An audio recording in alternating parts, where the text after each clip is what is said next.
Hello, ladies and gentlemen. Welcome back to Tailosive Tech Live on YouTube. It's been too long. I thought in December I was going to have more time for live streams, but there's actually been a surprising amount of, in my opinion, relatively interesting tech news. Obviously, Apple's not announcing anything, but there's been rumors, there's been discussions about Mac Pros and iPhones.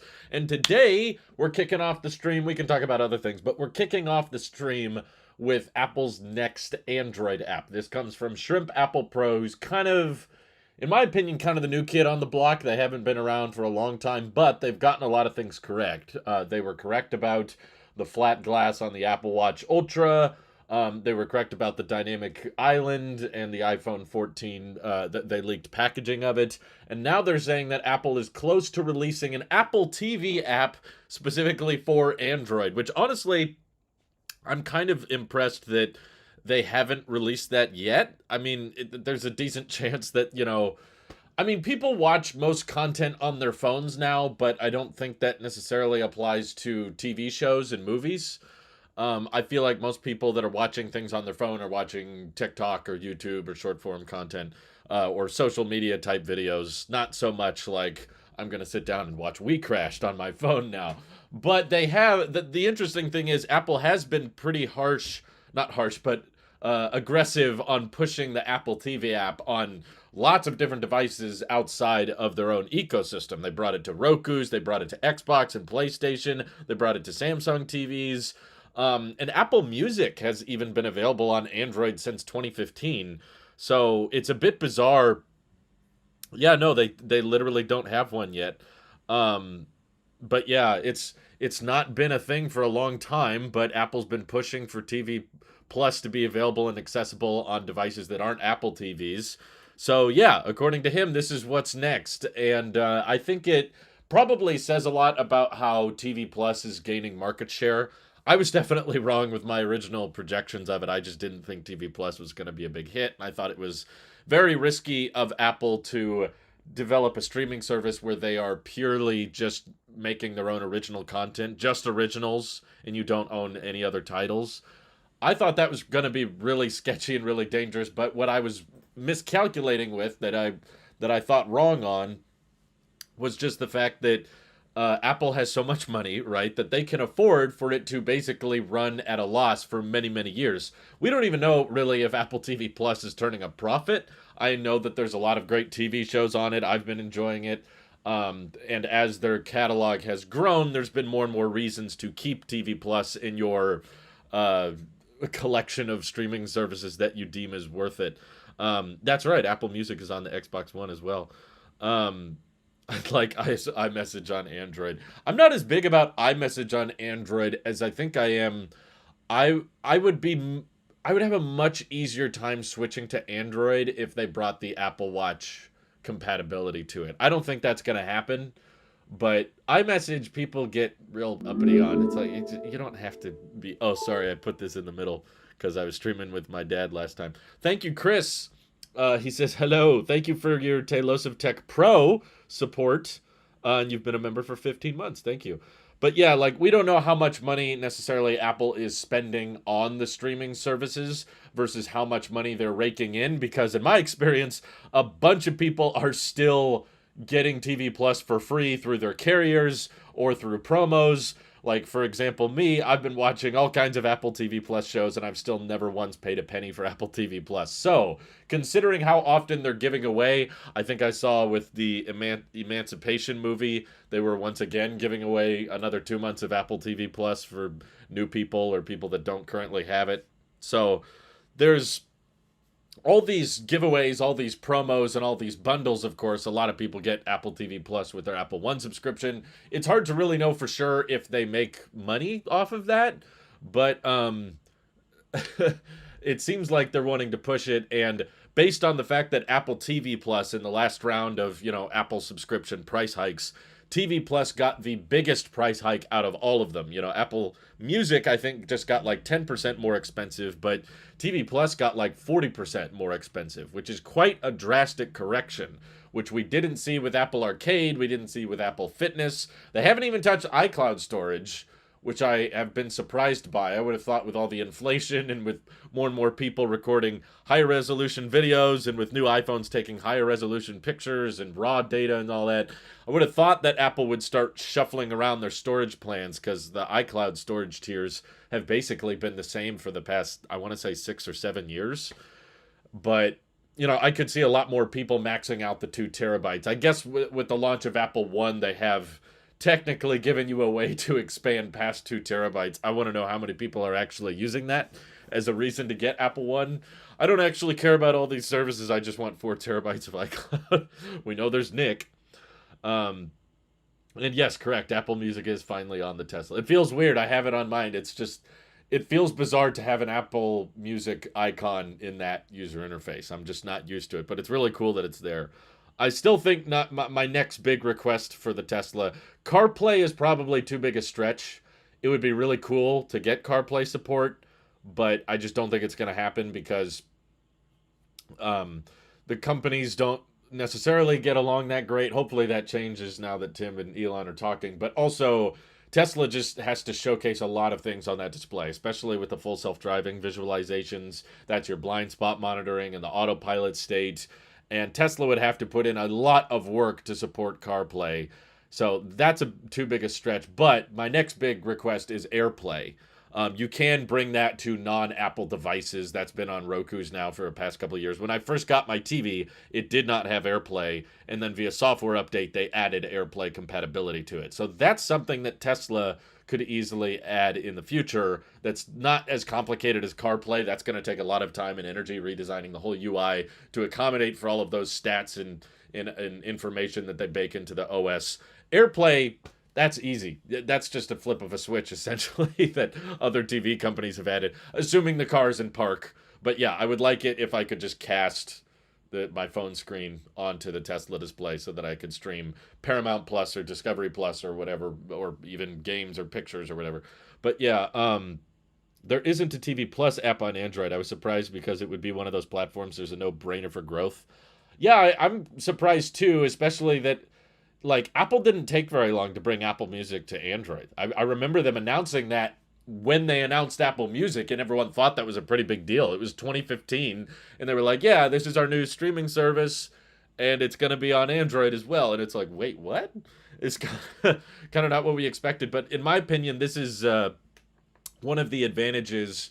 It's not all advantages, right? We kind of get annoyed of Apple investing more and pushing more services, right? Because it's like, okay, now we got to deal with more ads in iOS where you'll get random push notifications. You should sign up for the Apple Card. You should sign up for TV Plus. Or you go in the Stocks app and half the articles are, well, you need Apple News Plus to read this article. It's like, these types of things can get annoying. However, I will mention that some of the pros of Apple becoming more of a services company, that I'm sure Tim Cook would be very happy I'm saying this right now, because Tim Cook wants to make Apple more and more of a software services company. I'm sorry the bitrate is getting choppy.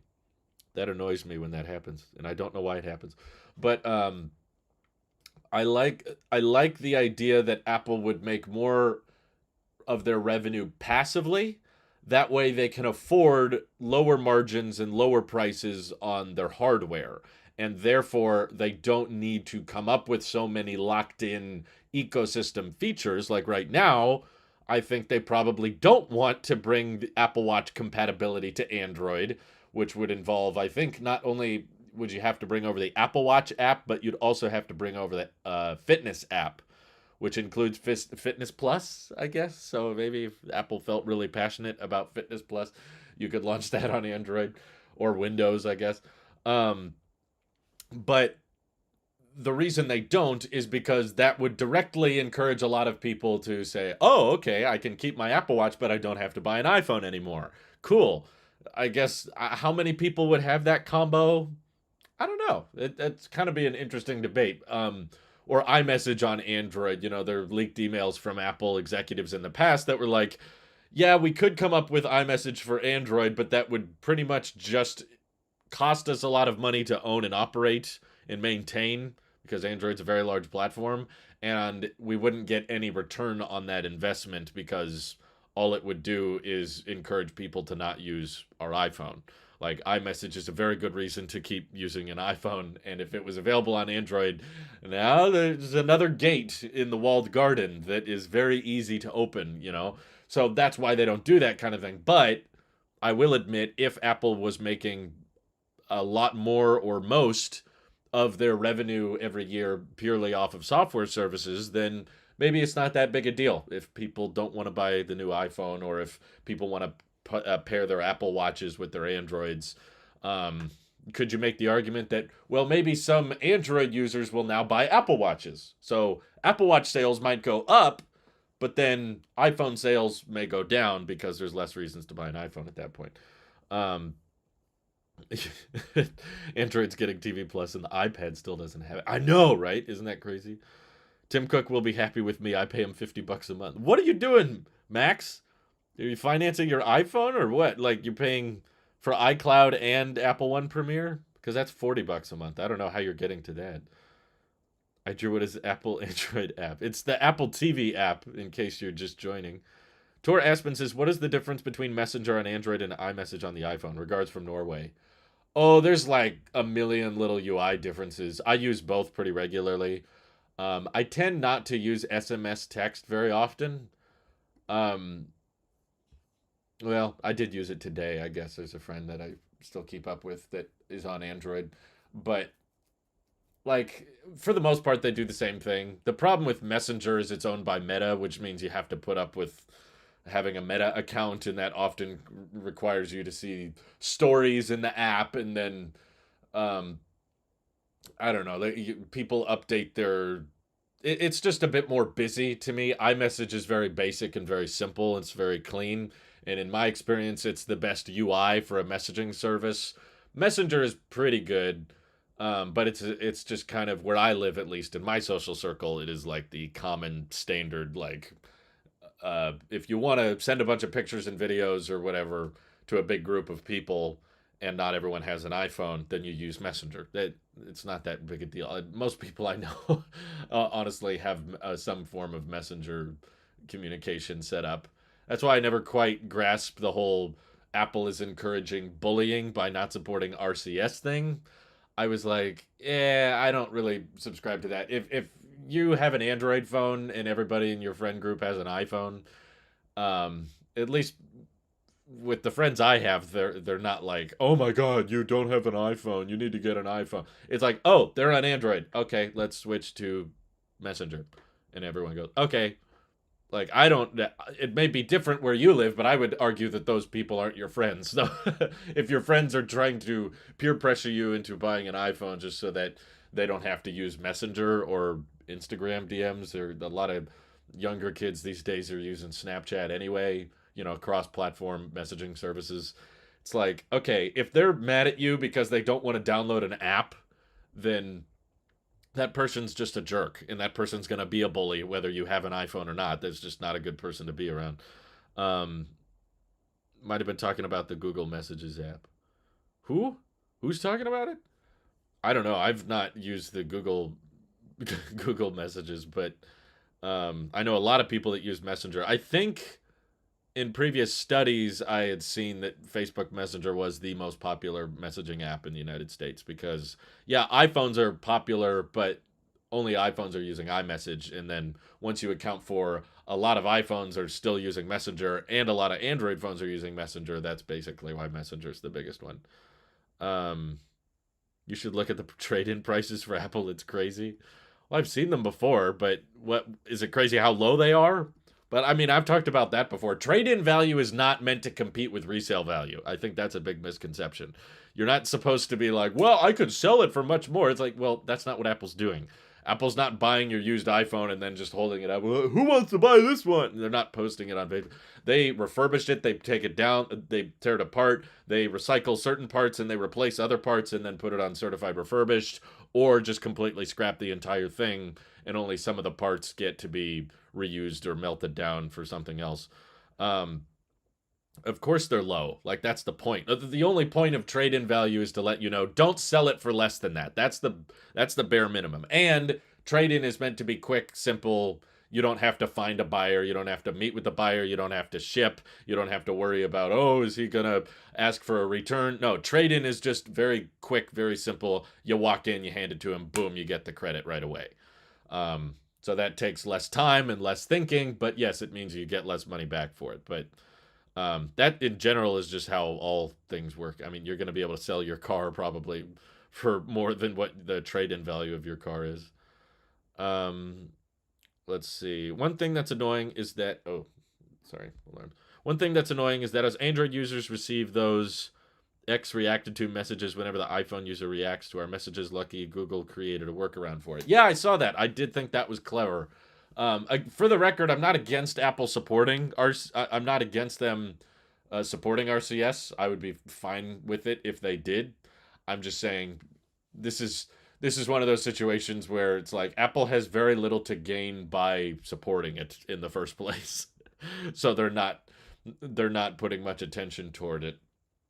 It's one of those like, yes, it would be better for everyone, I agree, but that doesn't necessarily mean Apple's going to do it, because if it makes the Android experience better, then why would they want to spend time towards that? Um, let's see. What is the best streaming of all time? Roku, Google, Apple TV. The best TV stream of all time. Do you mean the best streaming box? I think is what you're asking.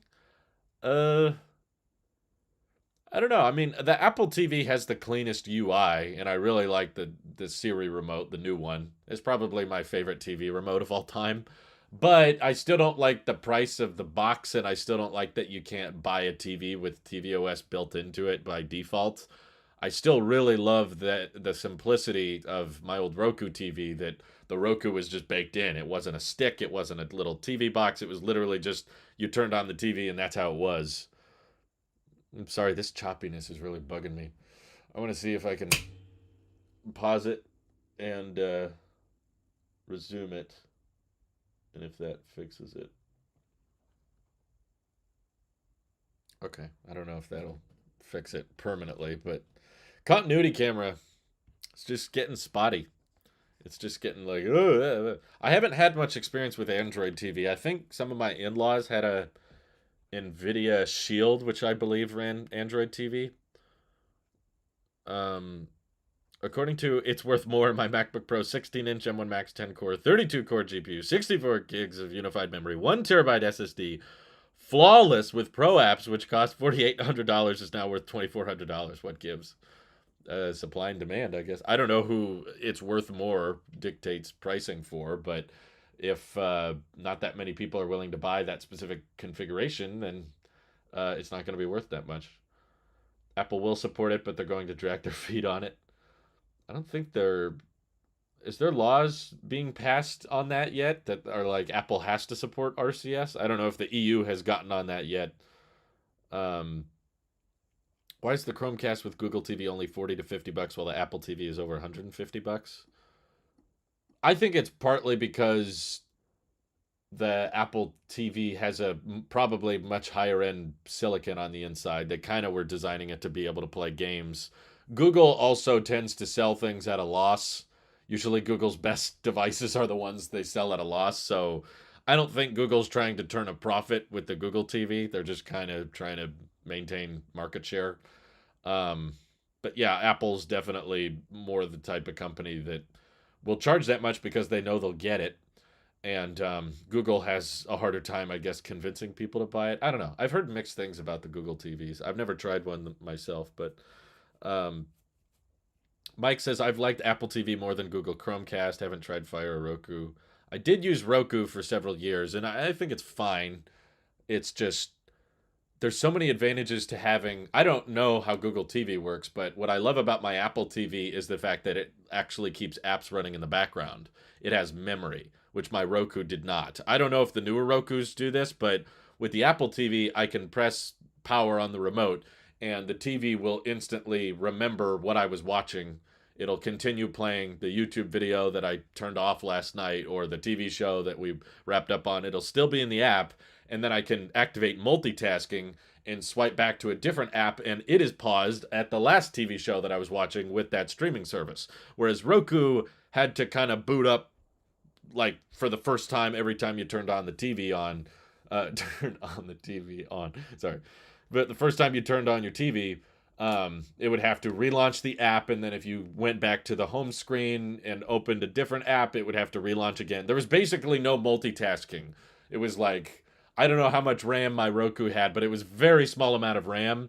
And the fact that the Apple TV is so good at remembering where I left off, I don't know if Google TV does that or how well it does it. I don't know what kind of silicon they're putting inside it, but I'm guessing it's not custom Google silicon or what have you. Um, but the price is high. I agree. $130 is much better than it was, but I still think they could do better than that. And as they get more into services, I guess that might help. I'm seeing the choppiness again, so I'm going to try plugging the phone in via wire and see what happens. I think that fixed it. It's hard to tell. Maybe it doesn't want to do wireless. How's my 16-inch MacBook Pro battery held up? Not great, unfortunately, and I kind of blame macOS for that. I just checked it the other day, and it's currently sitting at 93%, which is lower than the battery health of my phone, despite the battery in the MacBook being much larger, and it has substantially less cycles on it. I have reinstalled Al Dente ever since I saw the battery health going down pretty quickly. And Al Dente still doesn't work all that great. I tell it a certain percentage, and it ignores me, and it'll charge further than it's supposed to. It's annoying. It's something that I wouldn't have to deal with if macOS had a charge limiter, which I think makes an insane amount of sense on MacBooks because, especially now with M1 Pro and M1 Max chips being so fast, there's a lot of people that are buying these MacBook Pros that are like using them as a desktop. Because, okay, the Mac Studio is cool and powerful and all that, but we want the occasional option to disconnect it and take it with us on the go. But the MacBook Pro still is a very great like workstation that a lot of people keep on their desks for days or weeks at a time. And then occasionally you go on a trip or you need to take it elsewhere, but not necessarily every day. So when people like me are using it plugged in for weeks and weeks on end, the fact that the optimized battery charging sucks and doesn't realize don't keep this battery at 100% all the time, that's bad for the health, is disappointing because essentially in system information, I'm looking at it right now, I have 58 cycles on the battery, which is not much. Like my iPhone is probably close to, it's over a year old now, so 400 cycles, 400, probably 420 cycles, let's put it at that. And the battery is smaller on the phone, which smaller batteries degrade faster. The iPhone is at 94% battery health, and the MacBook is at 93% health. And this has like 1/8 the number of cycles on it. So I'm not too happy with it, and I know it's not because there's a lot of cycles. It's mostly just because the operating system doesn't know how to handle the battery being plugged in all the time, so it just constantly wants to keep it at 100, which is not good. But the good news is the battery life on the 16-inch MacBook Pro was absurdly good anyway. It's basically the best battery life in any laptop. I've yet to see anyone disprove that. At least flight legal. There might be some military laptop out there with a giant battery pack, but when I do disconnect it or take it on the go, I still get extremely good battery life with it. So that's why ultimately it doesn't like ruin it for me. It doesn't make the whole product terrible, but it annoys me that through software the battery health could have been saved and this laptop could preserve its battery health a lot more, and yet it doesn't because Apple's like, don't worry about it. Optimize battery charge. We'll calibrate the charging light. It's still lagging. Oh my god, that's going to drive me nuts. I hate the choppiness. Don't get why we still can't set a charge limit. I don't know. They probably have some psychological reason for it. They'll say, well, if we talk about how already the battery health feature has caused a bunch of people to get real paranoid about their phones. Everyone freaks out when their battery health drops 1%, or when they're looking at resale value of iPhones, they check the battery health and they're like, ooh, that battery health is bad. That means the product's bad. So there's already people that over-exaggerate the issues of battery degradation and don't realize. Most people more and more people are starting to become aware of what battery health is, but I still don't think there's that many people informed about what normal degradation looks like. There's still a lot of people that freak out about their battery health, and they don't realize, like, if after a year of usage you're over 90%, that's fine. If after 2 years you're over 80%, that's fine. That's completely normal. But there's still people that are like, why is my phone at 85% health? It's like, well, how long have you had it? Oh, I don't know, a year and a half. Okay, that's normal. That's like, that's just how it works. So maybe because Apple's worried that it's going to make people more paranoid about their MacBook, they're like, oh, we don't want to add that. That admits that there's something wrong with the product, and the product's supposed to be perfect. We hold it to these high standards. And I'm like, you know what?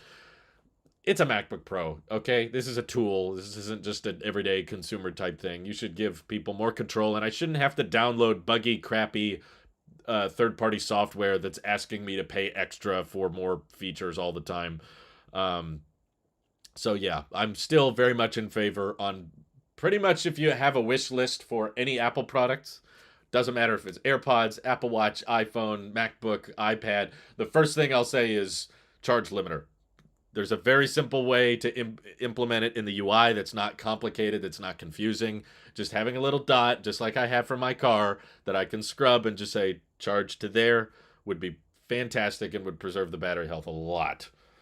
Um, let's see. You think the HomePod is coming back in 2023? I feel like it should, but I'm guessing. I think supply chains, like Ming Chi Kuo made a tweet about this recently, because right now it may not seem like it, but Apple is basically trying to move all of they're kind of in a crisis mode because of not being able to build iPhones fast enough and dealing with a lot of protests and shutdowns in their factories over in China. So they're in the process of scaling up production of chips more domestically in Arizona, and also manufacturing phones in India or in Taiwan, and more products. There's news reports going around about that. Future MacBooks being built in Taiwan. And I think that's probably taking up a lot of their time. So when you ask things like, what, introduce a new HomePod, or when is the mixed reality headset coming, is like, I just don't think that's their focus right now. I think they just kind of want to iron out their existing supply chains rather than complicate production with new ones. Um, let's see. AJ does have one joke. macOS charge limiter, even the iPad doesn't have the optimized battery charging at all. I know, but that doesn't excuse what macOS needs to work on, in my opinion. They still need to add things to Mac. It's not like, hold on, we can't release iOS 17 until iPadOS gets some cool stuff. It's like, no, it's like there's different teams working on different platforms. Thank you for the super chat, Ben. That's very kind of you. He says, have you used the new always on with background off? If you have, how do you like it? Well, I don't have an iPhone 14, Ben, so no, I can't use it, but um, I probably would not use it if I did have an iPhone 14 Pro, based on the fact that it kind of behaves somewhat similarly to the Apple Watch always on display. I thought from the beginning it shouldn't show your wallpaper, but even when I tried having the always on display, it just annoyed me.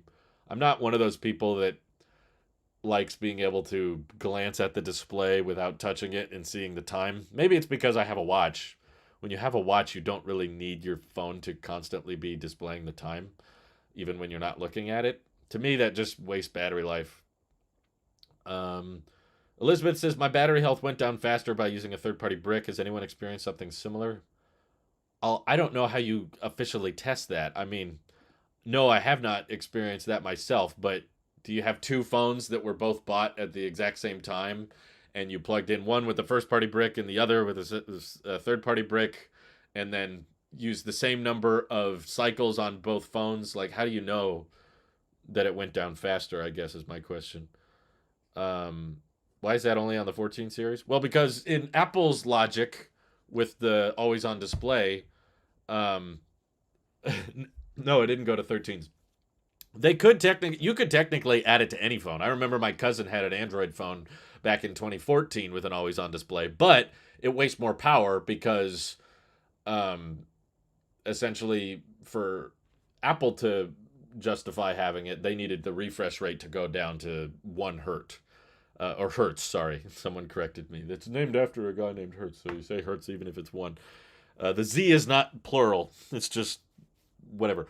But the iPhone 13 Pro, while it does have ProMotion, it only goes down to 10 hertz, which means that if they did add an always-on display to the 13 Pro, honestly, I don't think it would be that bad if they did. It's not like it would be the end of the world battery life. You could just let the consumer choose. The reason I say that is because the 13 Pro and Pro Max have very good battery life. So even if they had 10 hertz showing off the always-on display, I don't think it would ruin your battery life all that much. It's definitely one of those things that they intentionally said, well, in order to do always on right, you need to get it down to 1 hertz. And currently, the only iPhone capable of lowering the refresh rate down to 1 hertz is the 14 Pro and 14 Pro Max. So that's why it's only on the 14s. But I don't think I would use it personally. I tried always on displays on Android phones. I tried it on my watch. I like being able to see the display just off. I like it like that. It's like, okay, it's done. Off. I'm done using it, and I'll tap it or lift it when I'm ready to use it again. And I have my watch, which Raise to Wake always works very responsively for me. So even though my Apple Watch supports always on, I just don't use it. So I don't think I'd be any different with my phone. Will using an iPad brick on a MacBook cause battery health degradation faster? I don't think so. I'm pretty sure a lot of iPad bricks don't have enough wattage to charge the MacBook. So if anything, it's going to charge it very slowly, or not at all. I'm actually not sure. Someone with more experience than me should say in the chat. If you're powering your MacBook with a lower wattage than what the MacBook is consuming, is that bad for the battery? Because I don't think it would be, because it's still getting some power from the cable, but it's still getting some power from the battery. I don't know if you split the power sources like that, it hurts it or something. But I don't know. I'm surprised you don't see value in always on display when you can prop the phone up on a wireless charger and see time notifications without having to lift your wrist to look at the watch. Super lazy, I know. It's just, I'm a pretty lazy person. No, let me be very clear. I'm very lazy, but I haven't run into situations where my phone is propped up and I just want to look at it and see what time it is. It's like I'm either using the phone or I'm not using the phone. And if I'm not using the phone, I don't need the display to be on. I guess I'm not like that. The looking at the watch thing is just not that hard. And I just don't like the look of phones that I don't like always on displays really on any screen. I like the look of the device when it's off. I like being able to just close it and it's off right now, or it's asleep. It's in sleep mode. And it's clean, and that way you can, see if there's fingerprints or scratches on it and clean it off after that or what have you. You should notice that some apps notifications were cut off by the Ultra's bezels. Happens to me with Shazam, for example. I didn't use any third-party apps on my Ultra, but I did notice that the rounded corners were quite drastic, and that resulted in the display not really being much better or being able to display more information than my Apple Watch Series 7 was, which was kind of a disappointment. The Apple Watch Ultra all year was rumored to, well, at least a decent part of the year, was rumored to have a bigger display, and I was always in favor when it came to watches to having the biggest display possible because it's a very small product, and the even tiny screen size improvements can allow you to fit a lot more information and a lot more text on there.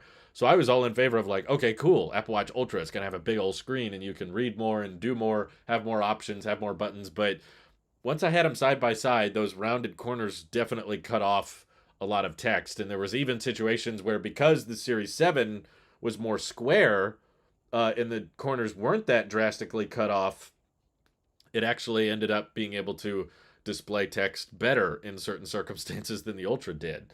So I think that the rounded corners probably help with watch band backwards compatibility.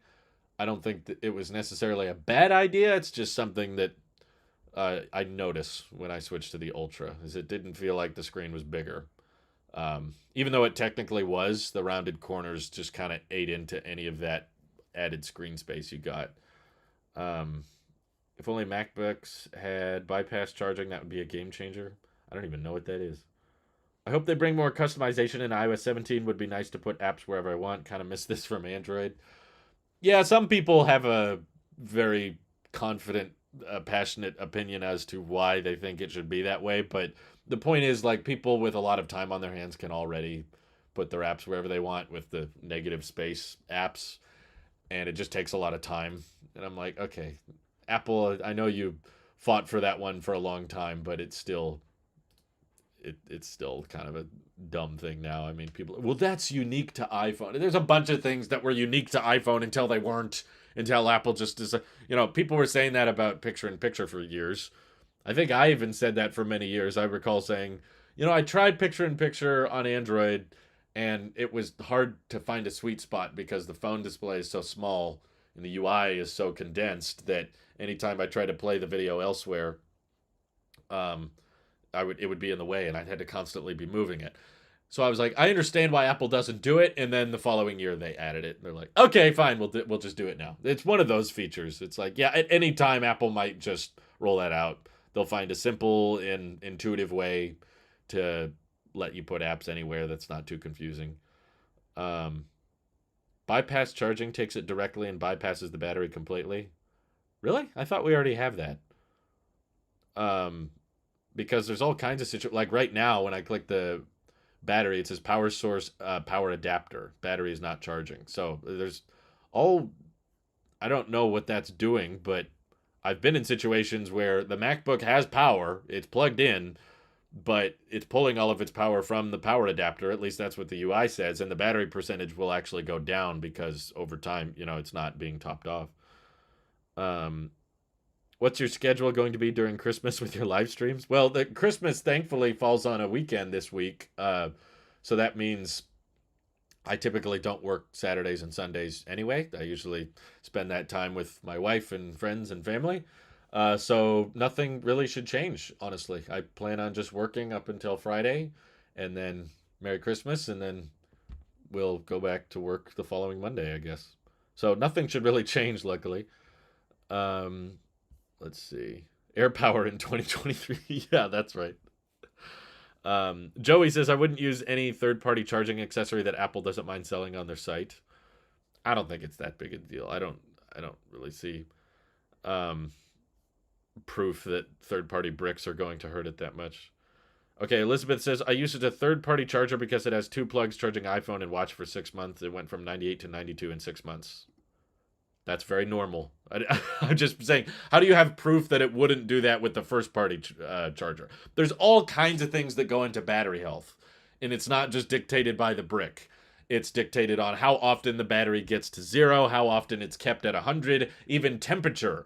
Even the battery temperature over the course of many, many months can impact battery health depending on if it was in a lot of heat or extreme cold for extended periods. There's not just one or two. There's a bunch of things that go into battery health, and it's not something that even iOS can accurately predict flawlessly. The operating system is making its best guess off of your usage of the phone, but it's not exactly correct. But yeah, going from 98 to 92 in 6 months is pretty standard. I mean, it's a drop of 6%. So over the course of a year, if you extrapolate that out, I guess it's 12%. But again, the first couple months of degradation are usually harsher than the rest. So I would say that's very typical. That doesn't sound out of the ordinary to me. Let's see. I wouldn't use... Probably charging with a slower charger, but I just charge it with the 18 watt it came with. Okay. Let's see. The 24-inch IMAX design is perfectly fine. In fact, I think it looks better than the MacBooks. It looks lively. Oh, okay. We have bad opinions in the chat. It's funny. I was seeing more messages from casual gamers saying I'm not reading his messages than his actual message. It's like, dude, I gotta scroll up like 5 pages just to find the actual question. You said like 8 times, why aren't you reading my message? Dude, there's 160 people in here. I can't read every single message. But I'm trying. Y'all know battery replacements exist. I mean, yeah, it's going to hurt health, but it's still going to last for a while anyways. I mean, you can. It's just people have this belief that They're supposed to keep it. They look at the battery health like a letter grade in a class they're taking. Like, oh no, it's 95. What did I do wrong? Oh gosh, it's like there's all kinds of shit. Don't worry about it. It's not the end of the world. Okay, Tony says, do you think I should get the Apple Watch Ultra just because it looks good? I've never had any Apple Watch.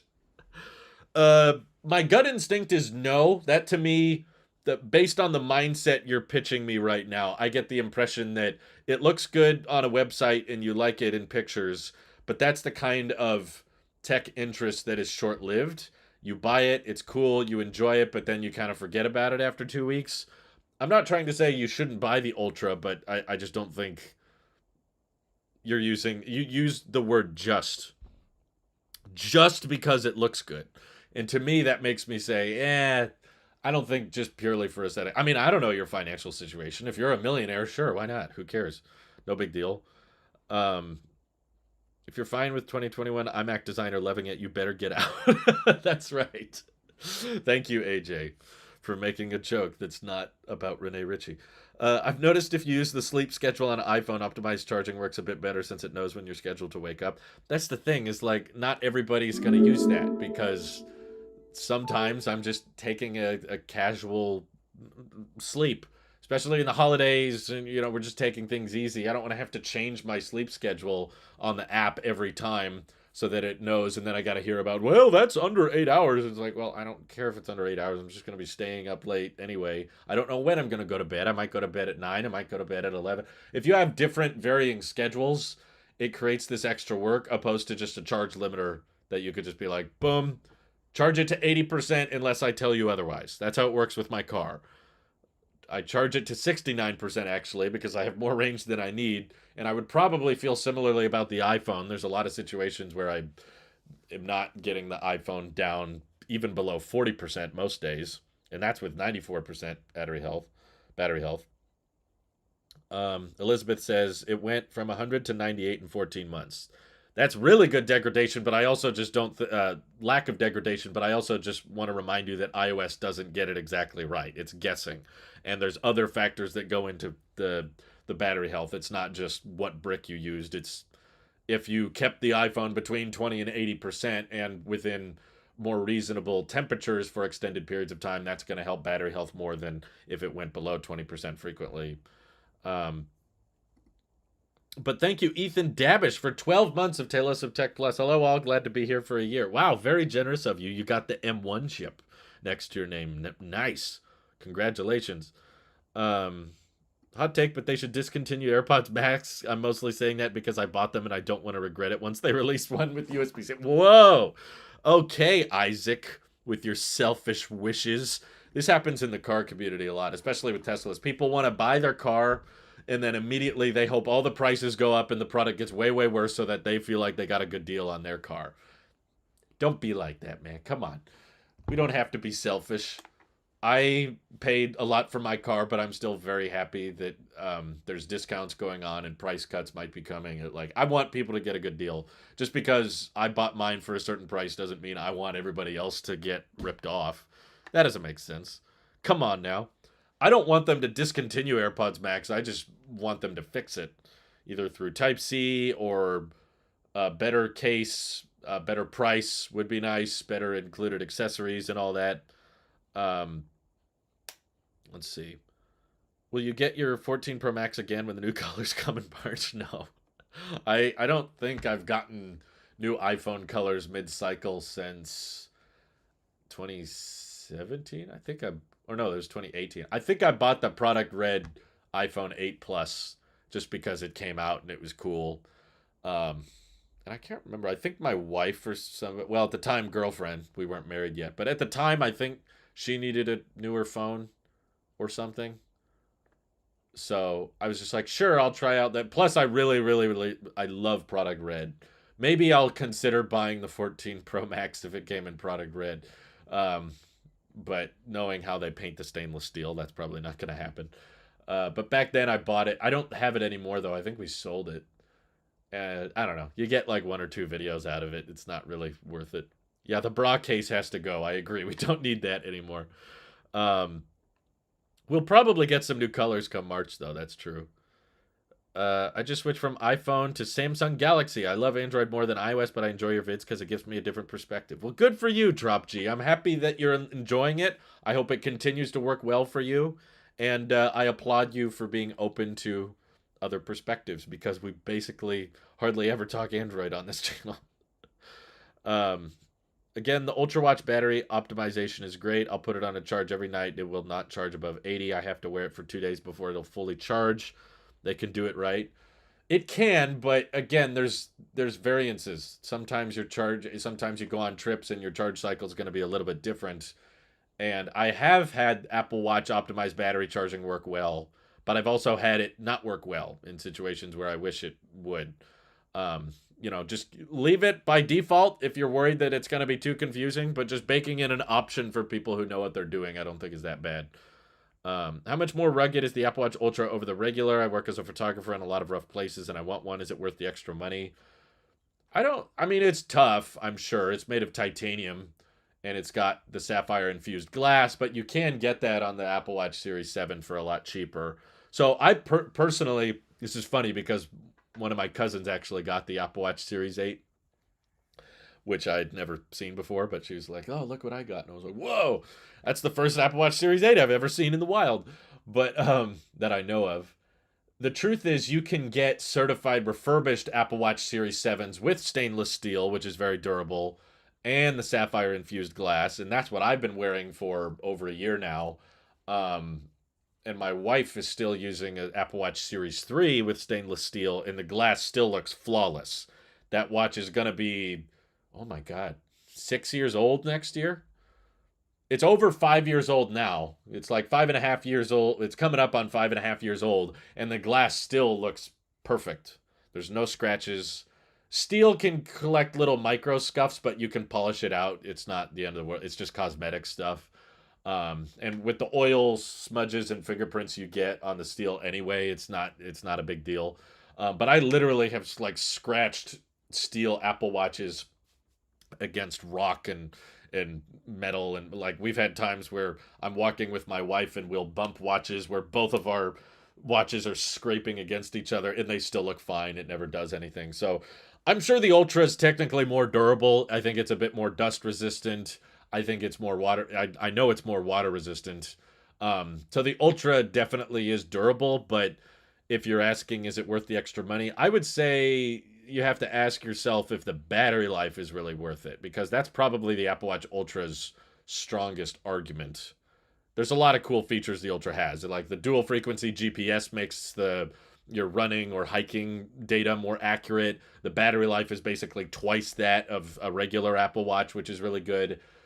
But I tend to, especially when we're in the economic climate we're in right now, I tend to try to remind people, hey, you can save yourself a lot of money. I think you can get a Steel Series 7 for like 500 something. So you could probably save $200 or $300 by going with a refurbished Series 7.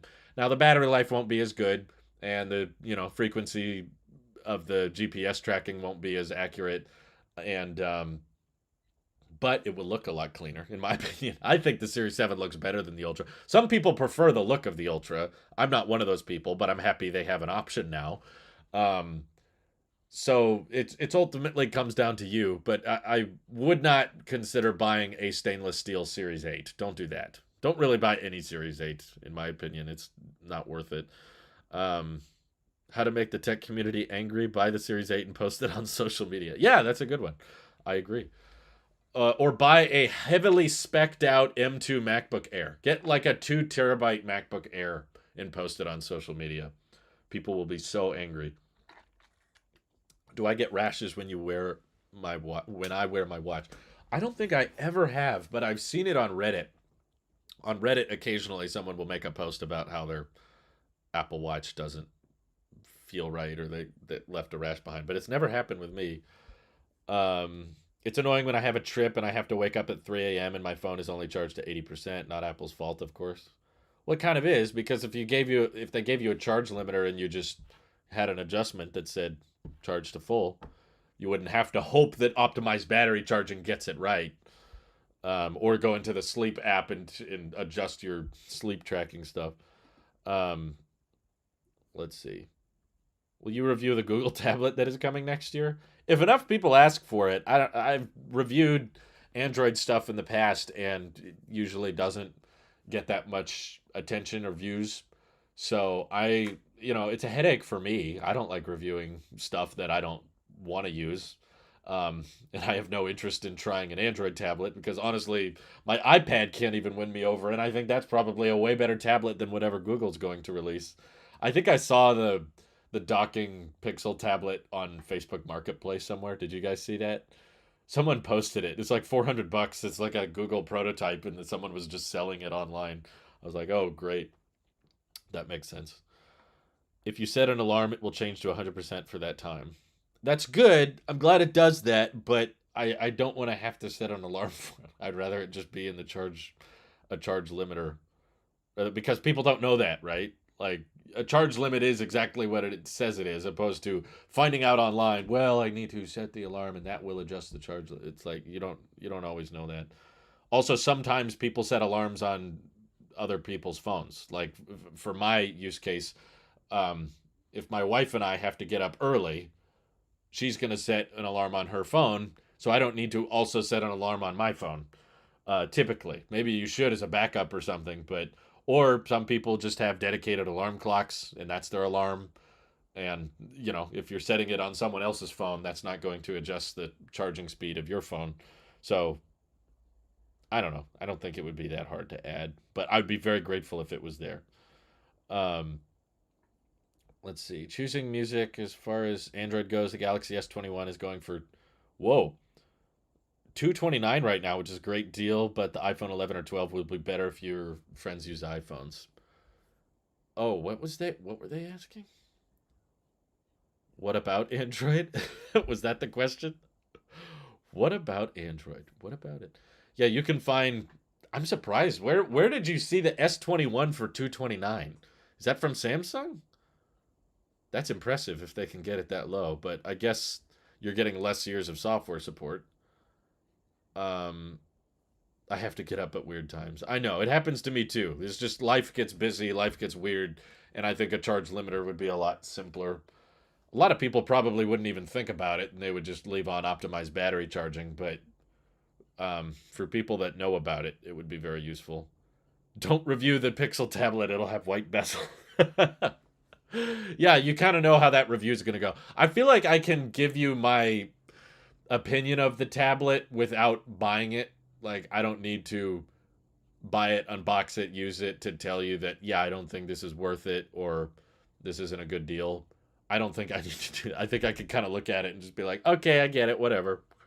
Um, you can set wake up times with no alarm sounds. It's essentially scheduled charging like Tesla is, just not transparent. That'll do that. But why do you want wake up times with no alarm sound? I guess is what I'm asking. And also, yeah, whatever. It's a dead horse. We went back to it. I miss your Google videos. I think what you miss is me ranting on poor Google decisions, which a lot of the time people ask me like, "Oh, just do more rant videos," but you don't understand like to make a video rant worthy, there needs to be something to rant about. And in my opinion, Google hasn't done that many things that are rant worthy as of lately. Everything's fine. And honestly, a lot of the things Google has done I've been a fan of. Like I like the camera design. I like that they're designing their own silicon. Their cameras are getting very good. I like that they're Type C. I like a lot of things about it. So if you want just an old Apple sheep ranting on Google hardware, well, Google has to make some bad hardware. And I don't think the tablet docking with the speaker thing is that bad of an idea. Depending on how they price it, it's not a great idea, but it's not like Pixel Slate levels of terrible. And until they make, another Pixel Slate style flop, there's just not going to be all that many things for me to rant on. Um, every Apple app on Windows/Android is a win. Some people really don't need an Apple device, but can still enter the Apple ecosystem with a cheaper device: music, iTunes, iCloud, and now Apple TV. Is iTunes still a thing? I guess it is on Windows, right? Or did they get that? Or did they move that around? I don't know. I feel like I've done a lot of rants on Apple products this year, which is funny because once I start defending Apple, everyone forgets that I've ranted on Apple throughout the year about all these adopting USB-C, optimized battery charging, iPad being a big train wreck, iPad not being what it could be. Um, if it's more than 400, I'm not buying. Yeah, I have a hard time believing. Well, I don't know. On the Facebook Marketplace, they were selling it for 400. Because it's a unreleased hardware, would they sell it for less or more? I would assume more, right? If you had hardware that Google hadn't even released yet, wouldn't they want to charge more for it? I guess iTunes is still on Windows in some ways. Um, oh, good. My dad made it home. Use wake up times with no alarm to optimize the charging schedule. I could try, but again, I want this feature more so on my MacBook than my phone. And I don't think the wake up thing is on Mac OS. Is it? I'm guessing no. I know it's lagging hard. I don't like it. I'm going to switch it back to the MacBook, unfortunately, because continuity camera is just driving me nuts. This camera is fine. The quality is better on the iPhone, but when the frame rate drops like that, it's very disappointing.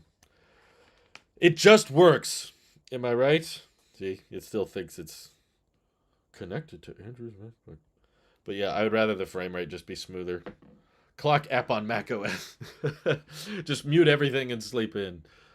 But there's days where I don't want it to eventually charge to full. I guess why I don't. That's why I don't like the wonky way, Simon. There's days where I would be perfectly content with the iPhone just charging to 80% and then that's it. It just stays there. So what would I need to do? Would I need to configure the wake up feature to not be done until noon and then take it off the charger in the morning?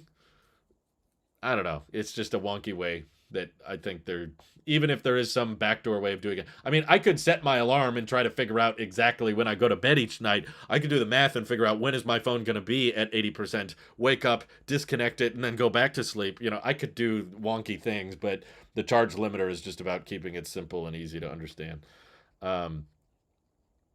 I bought my S21 renewed for $229 on back market, and they gave me 2 fast chargers too. Right now on back market, they are back up to $260. Interesting.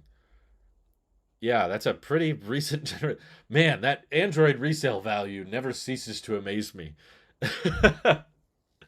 Maybe if I was switching to Android, I should just buy a year-old version. That would be a lot cheaper.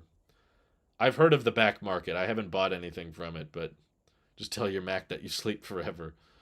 Um, do I know any good keyboards on Amazon for iPad? No, but all I'm going to do, I don't have a specific list of names, but whenever people ask me for a microphone, a case, or a keyboard, or a light system, I'm like, you know what my magic formula is? I just go on Amazon, search what I'm looking for, and then look for the ones with high reviews. I wouldn't go to, random YouTubers and ask if they have something off the top of their heads. I would just look for the ones with good reviews. You're going to take one guy's recommendation opposed to like a sophisticated algorithm that's assembled like thousands of customer buying experiences. That will probably help you tell what is not a good buy and what is a good buy. It won't work for everybody. I just use it because sometimes I need to be at 3 to 4 a.m. for work and I need a full charge. Yeah, that's one of those situations that optimized battery charging doesn't necessarily know what it's doing. Won't the Ultra just really be a renamed 15 Pro Max?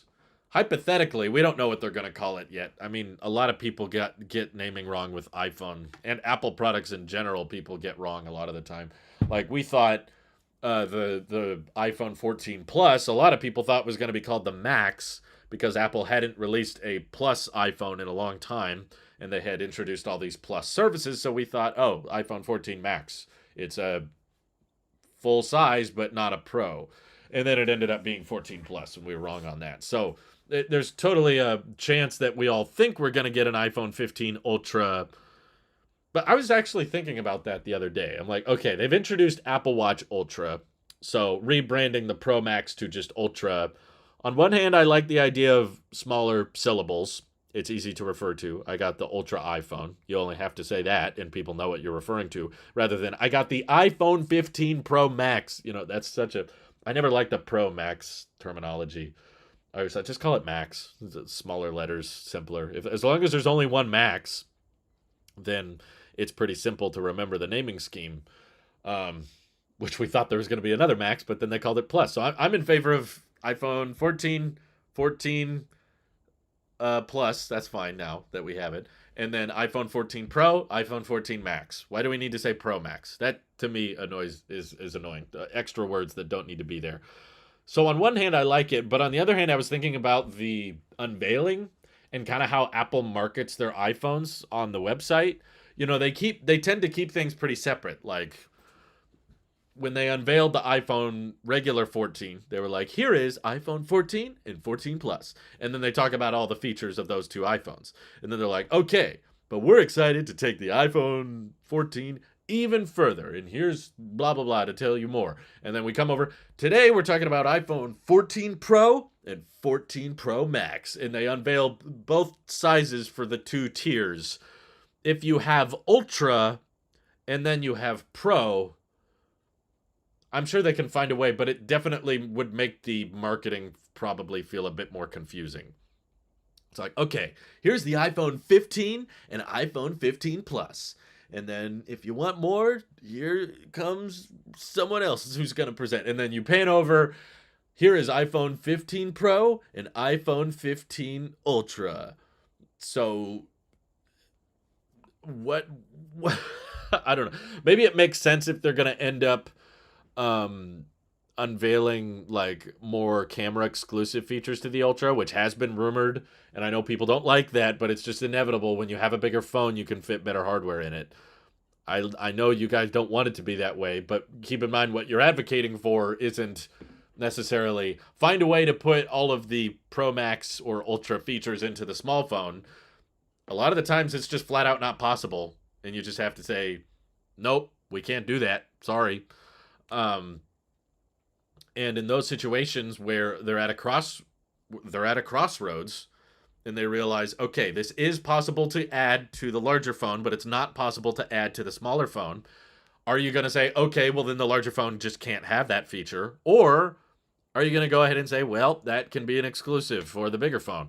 So if you're going to have like a dedicated periscope lens on the Ultra, or I don't know, titanium on the chassis, or to do something else fancy that's just designated for the Ultra, then maybe it makes more sense to not brand it as just Pro and Pro Max, because that implies that the phones are very similar. It's just one is bigger than the other.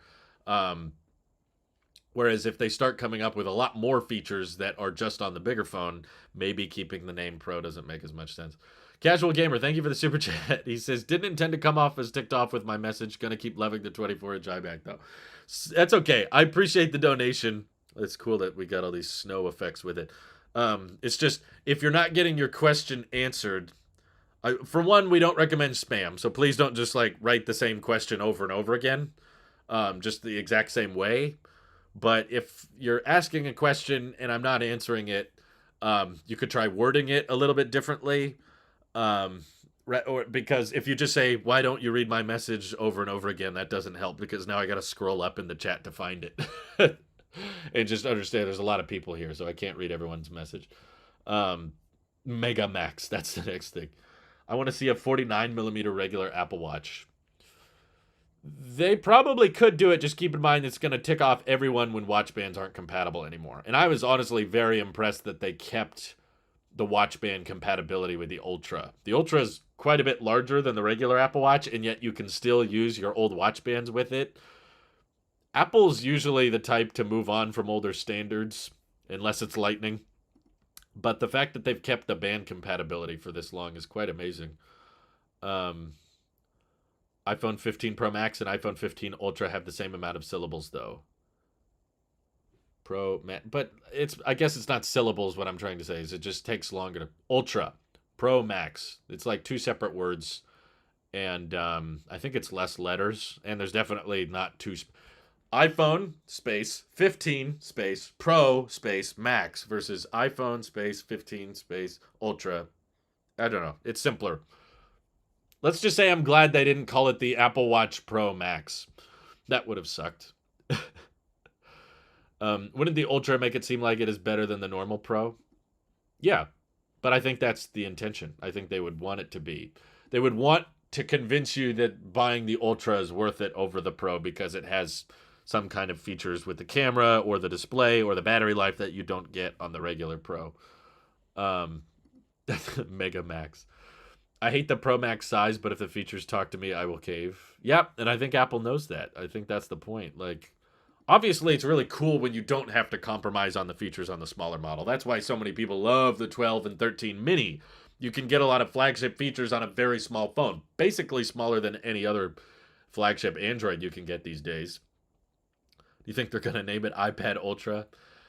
I don't think they're doing anything. They never called it iPad Pro Max, so I don't see why they would bring Ultra. They're not doing anything with iPads. They're so lazy with them. What if it's iPhone 15 Pro Plus? Oh my god. Professional maximum.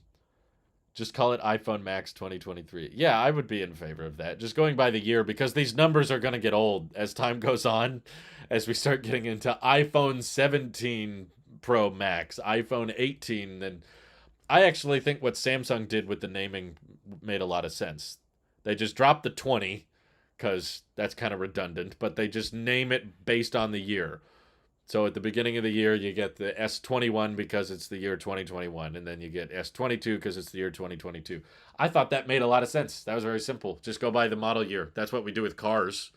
Even though there's lots of, like, Tesla does lots of refreshes throughout the year and they do lots of design changes, still, when you're selling the car or when you're listing the car somewhere, people will still say it's the 2022 model. They're like, when was this made? You know, just do that with phones. As phones are becoming so incremental and minor changes year over year, there's so little changes. Makes sense to just refer to it. When was this phone made? This year. But I guess that gets complicated because Apple releases phones at the end of the year. So if they did that, it would be the 2022 model being before. And I'm sure I've heard people talk about this. There's some kind of marketing thing when another competitor's phone has like a higher number. I think that's part of the reason Apple didn't make iPhone 9 and they went to 10. So if the Galaxy S23 is out, but it's competing with the iPhone 22, that, I don't know, makes things a little weird. Thank you, Andrew Hudson. He says, how's it going? It's going very well. Thank you. Thank you for the donation.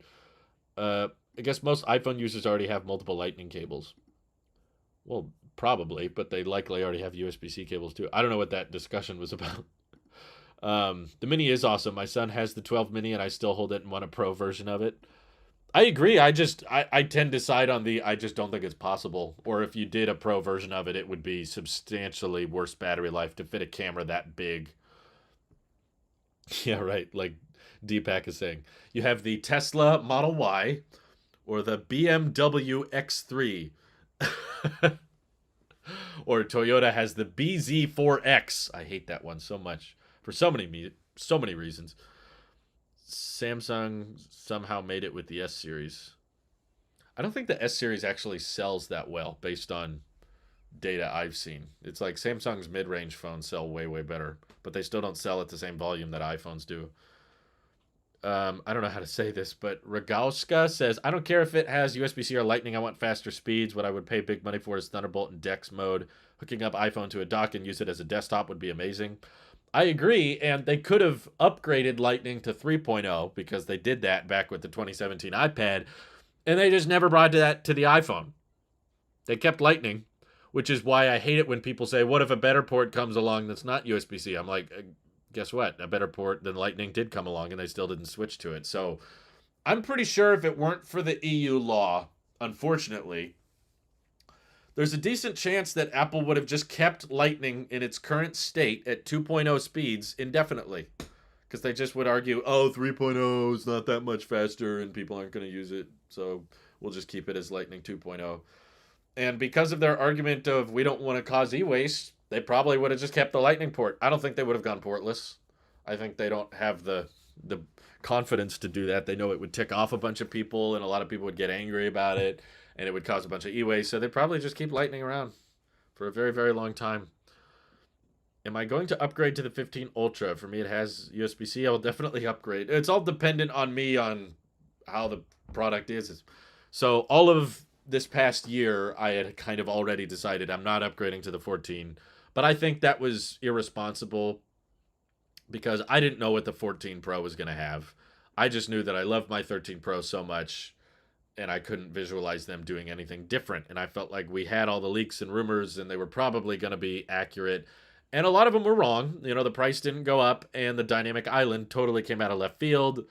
Um, I was actually expecting more improvements in the camera realm. I thought that they were going to have ProRes 4K at 60 and cinematic mode 4K at 60, and they just got 4K cinematic mode, and that was pretty much it.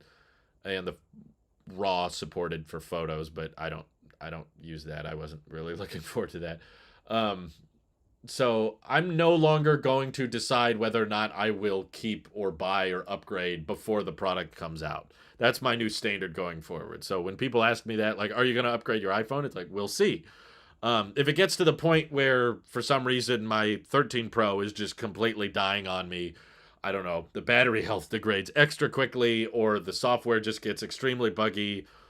If something happened to the point of, okay, my iPhone is becoming unusable or it's really slowing me down, then maybe I could agree to buying an iPhone that hasn't come out yet and saying, I'm definitely upgrading to the 15 or the 16 because my current iPhone isn't cutting it anymore. Um, but at this point, no, my 13 Pro Max is still doing great. I'm very happy with it. I use it a lot, to be honest, probably too much, but it's a very useful phone, and I don't feel like I'm missing out on much whenever I check out a 14 Pro or when I reviewed the 14 Pro and I factory reset it and put it back in the box. I was just like, I went back to my 13 and I didn't feel like it was that different. It felt like the same experience, just without the dynamic island, which was occasionally useful, but not that often. When did Tesla add the automatic trunk to the Model 3? I think it was early 2021, um, if I recall correctly. Let's see. The S series recently hasn't been selling well. Yeah, they're just too pricey for Android. I feel like Android shines best when you're buying secondhand and when you're buying used or last year's model. The resale value drops so much that it's just becomes it just makes so much financial sense to buy a cheap one opposed to spending like $1,000 on a phone that's going to lose over 60% of its value in a year. Um, let's see. If Apple makes a car, it should be called iCar, but they're probably going to call it Apple Car to Pro Deluxe Air Power. Apple Car. I think that there's a video I watched on the complexities of Apple trademarks. It became increasingly difficult to trademark. iPhone got them in trouble. iPad they had to fight for. And then by the time iWatch came along, there was some companies that were already owned the trademark, and Apple was going to have to pay millions and millions of dollars just to use the name iWatch.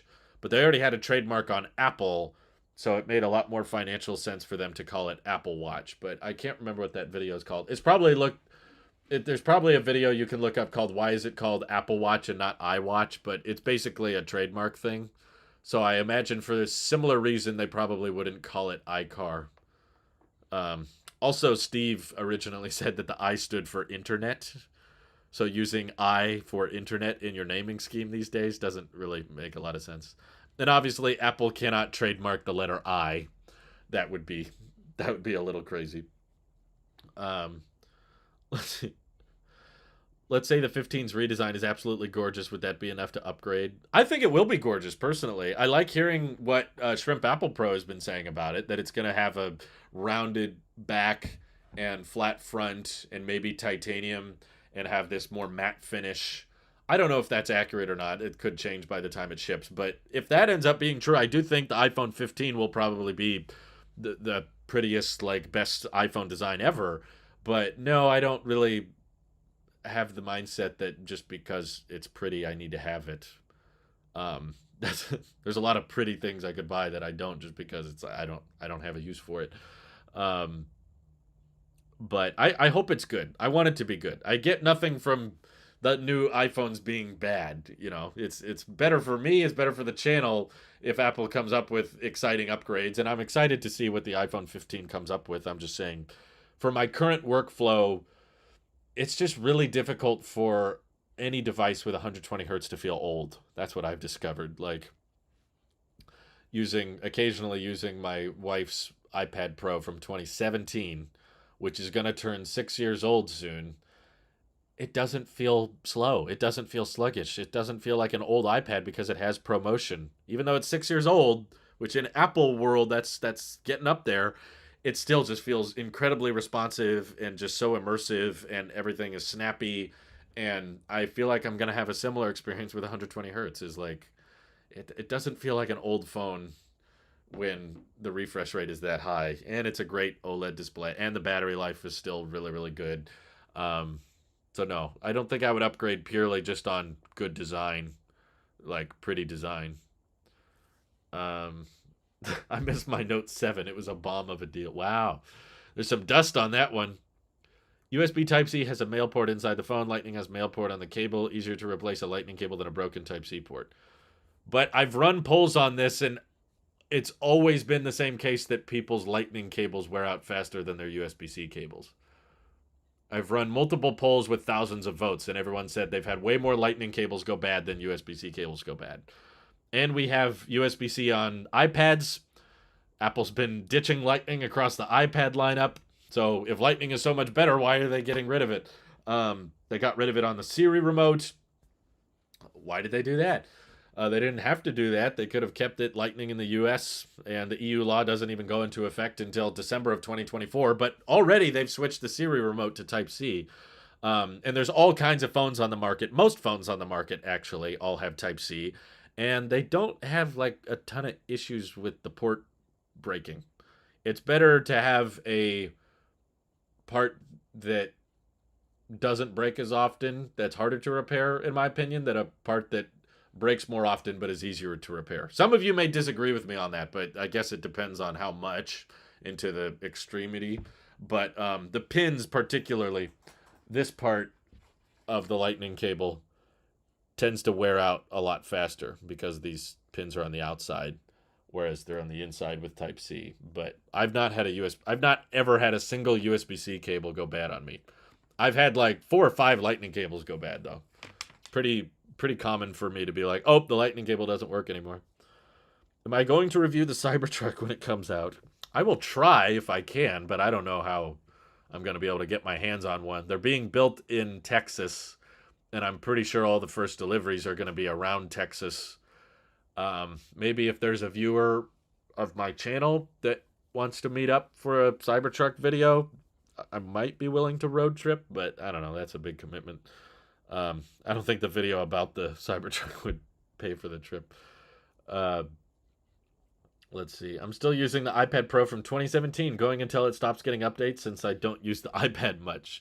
Yeah, I'm feeling a similar way, except I would argue I would continue letting this be my primary iPad even if it stops getting software updates. You know why? Because the iPadOS software updates are not very good. I don't feel like you're missing out on much by not getting iPadOS 16. You're basically missing out if you don't have an A12X or A12Z iPad Pro or M1 iPad Pro. The big upgrade with iPadOS 16 was the weather app. Oh, I need to buy a whole new iPad because it doesn't have the weather app? Like, no.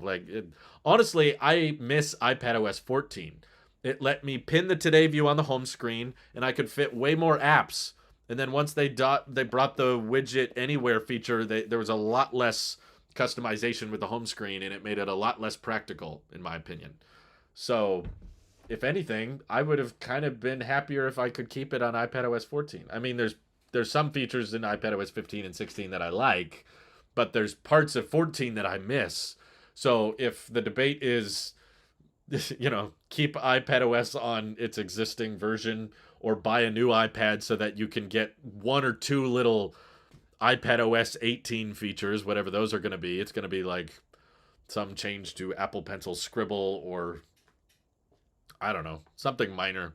I don't think upgrading the entire iPad for minor upgrades like that is worth it. The biggest iPadOS update is nothing. That's correct. I had a bunch of Lightning cables go to a yellowish color while my USB-C cables didn't do that. Well, that's more about the material that the cables are made of, but yes, I know people that have reported that the cable itself is what gets damaged. Is iPadOS 17 going to have side loading? Possibly in the EU, they might have to. I actually haven't read up on the law. I don't know if the law requires them to change it for tablets. I think it's mostly about the App Store, I guess. But I have a feeling that's primarily targeted on phones, not necessarily on tablets. But because I don't understand how that law works, like if that just means like any existing App Store has to allow side loading on whatever platform it's on, is like there are devices that don't get iOS 16 that still have access to the App Store, right? Like the iPhone 7, for example. The iPhone 7 stopped getting updates with iOS 15. Does that mean in the EU, Apple has to allow side loading on older hardware? Like the iPhone 7 has to allow side loading now? I don't know exactly how it works. And I'm not good at reading legal jargon either, so I'm not even sure if looking up the exact wording of the law would help me that much. Apple is selling woven USB-C cables now, and they're pretty good quality.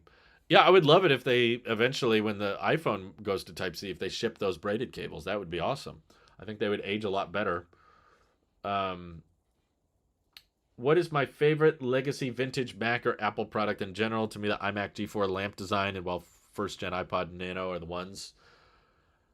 I'm not super nostalgic, and I don't think Steve Jobs was either. He talks about that in interviews. It's like, thank you, Wyatt, for supporting on Tailosive Tech Plus. Make Apple Watch Charge Puck the universal charger. I think it's a little too small, but yes, just call this MagSafe Mini. I think that would be simple. Just MagSafe for your bigger devices and MagSafe Mini for your smaller devices. For the wearable puck.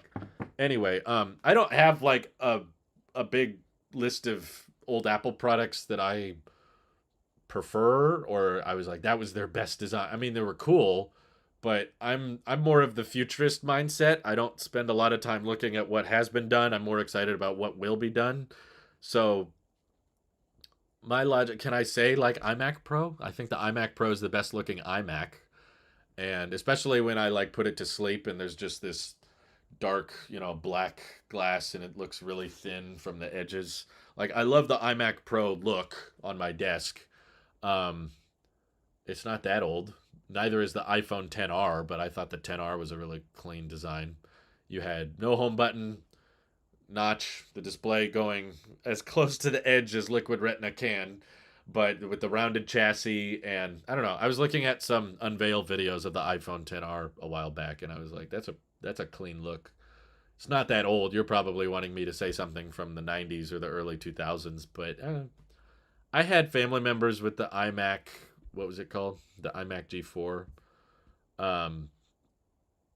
I don't love the white bezels. I don't think that looks better than what the iMac Pro looks like today.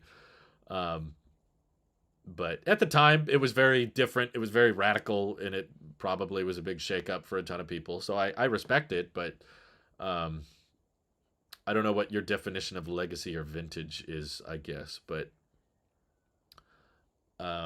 I liked the iPhone 10 design when that came out. That was a big overhaul too. A lot of things changed with that generation. Probably more year-over-year changes with the iPhone 10 than we will ever see again in year-over-year upgrades. Trevor Murphy says, fair point, as long as the apps I use still support my iPad, then iPadOS updates shouldn't really matter much. Unfortunately, right? Like, it would be cool if iPadOS got major upgrades, but it feels like they almost, to me, it feels like they separated iOS from iPadOS, and we thought that was going to be so that iPadOS could become better and could do more things than what the iPhone could do. What it's turned into is a way for Apple to add things to the iPhone that they don't have to add to the iPad. There's all kinds of features that they're like, iOS can do this and this and this. Oh, can we do that on the iPad? No, you'll have to wait till next year when we think about adding that. It's like, ugh, it's annoying. When do you think the Apple Watch will get a processor upgrade? It's been years since the watch got a nice speed bump. I think for good reason. It's a freaking watch. How fast do you need the CPU? Like, are you reaching the limits of the speed of your Apple Watch CPU? I think Apple likely can see that data and realizes no one's really maxing out the speed. What people probably want is better battery life. That's a lot larger request. So it's not so much that we need a speed bump on Apple Watch CPUs. I think what's more important is getting an efficiency improvement, but you can only do so much, right? Apple has basically the most efficient silicon in the world, and this is what they can get out of it. Couple day battery life.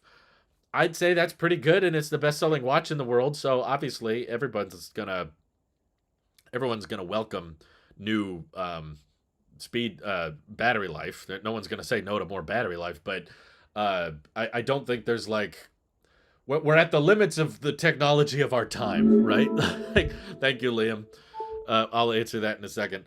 But with the most efficient silicon in the world, and now with the Apple Watch Ultra, we're getting huge chassis stuffed with the biggest battery we can possibly fit on our wrist, and it's already getting to the point of it being kind of clunky. Um, and we can get, with low power mode, 4 to 5 day battery life out of it. On one hand, you have people saying, "Yeah, but I want my watch to be like I want the Apple Watch to be like old watches that can last, not days on a charge, but months or years." So you've got a bunch of people saying, "Why can't this one Android smartwatch, or why can't the Apple Watch get as much battery life as this Fitbit that gets, I don't know, a couple week battery life or something, or the OnePlus watch, which lasts a lot longer?" Well, it's because the speed is a lot worse. Sure, it consumes a lot less power, but also the responsiveness of the processor is pretty terrible. So it's kind of in a awkward situation where people are like, "Why isn't the speed changed on the Apple Watch CPU for 3 generations?" And other people are like, "Why hasn't the battery life gotten better?" It's like, what do you want? Just some kind of freaking alien technology to become available? Like, we need to find a way to increase the battery life by a week, but I also want it to be faster. It's like, Apple has the best silicon, most efficient chips in the world, and this is what they can get. And people are like, "Yeah, I wish it was better, though." I don't know. How is my MacBook battery health doing now? Last I heard it was 93. Yeah, it's still 93. Did you last hear about it, like, at the beginning of the stream? Um, so in terms of when I think the Apple Watch will get another processor upgrade, I guess when 3 nanometer chips are more readily available. Probably not 2023, but maybe 2024 they can get the Apple Watch over to 3 nanometer, and that might come with a speed/efficiency boost. But frankly, I don't think the speed of the Apple Watch CPU needs to be any better. It's a watch. It's telling the time. It's tracking health data. It doesn't need to export videos or anything crazy. Um, like, efficiency is probably their next main focus with Apple Watch Silicon. I don't think it's all about performance. So that's why it made me laugh when the Apple Watch Series 7 came out, which I thought was a pretty big upgrade. It wasn't the biggest upgrade of all time, but the Apple Watch display got bigger, and it could accommodate for a reasonably sized QWERTY keyboard. But people, when the Series 7 came out, just kept saying, "It basically has the same chip as last year." And it's like, bro, it's a watch. Why do you care about the chip so much? It's like, for one, they rebranded it as S7 chip. For two, they were supporting the Apple Watch Series 3 on watchOS for way longer than people thought. So if your worry is, well, if they keep reusing that old chip, that means you're not going to get as many years of software support. It's like, they're not cutting off a bunch of Apple Watches early. Like, the Apple Watch Series 3, most people said was supported for too long. People didn't like how many years of updates it got because it was dated 32-bit architecture crap. Apple should update the chip in the Apple Watch just for the sake of opening and closing applications, since the watch is a thing you use on the fly.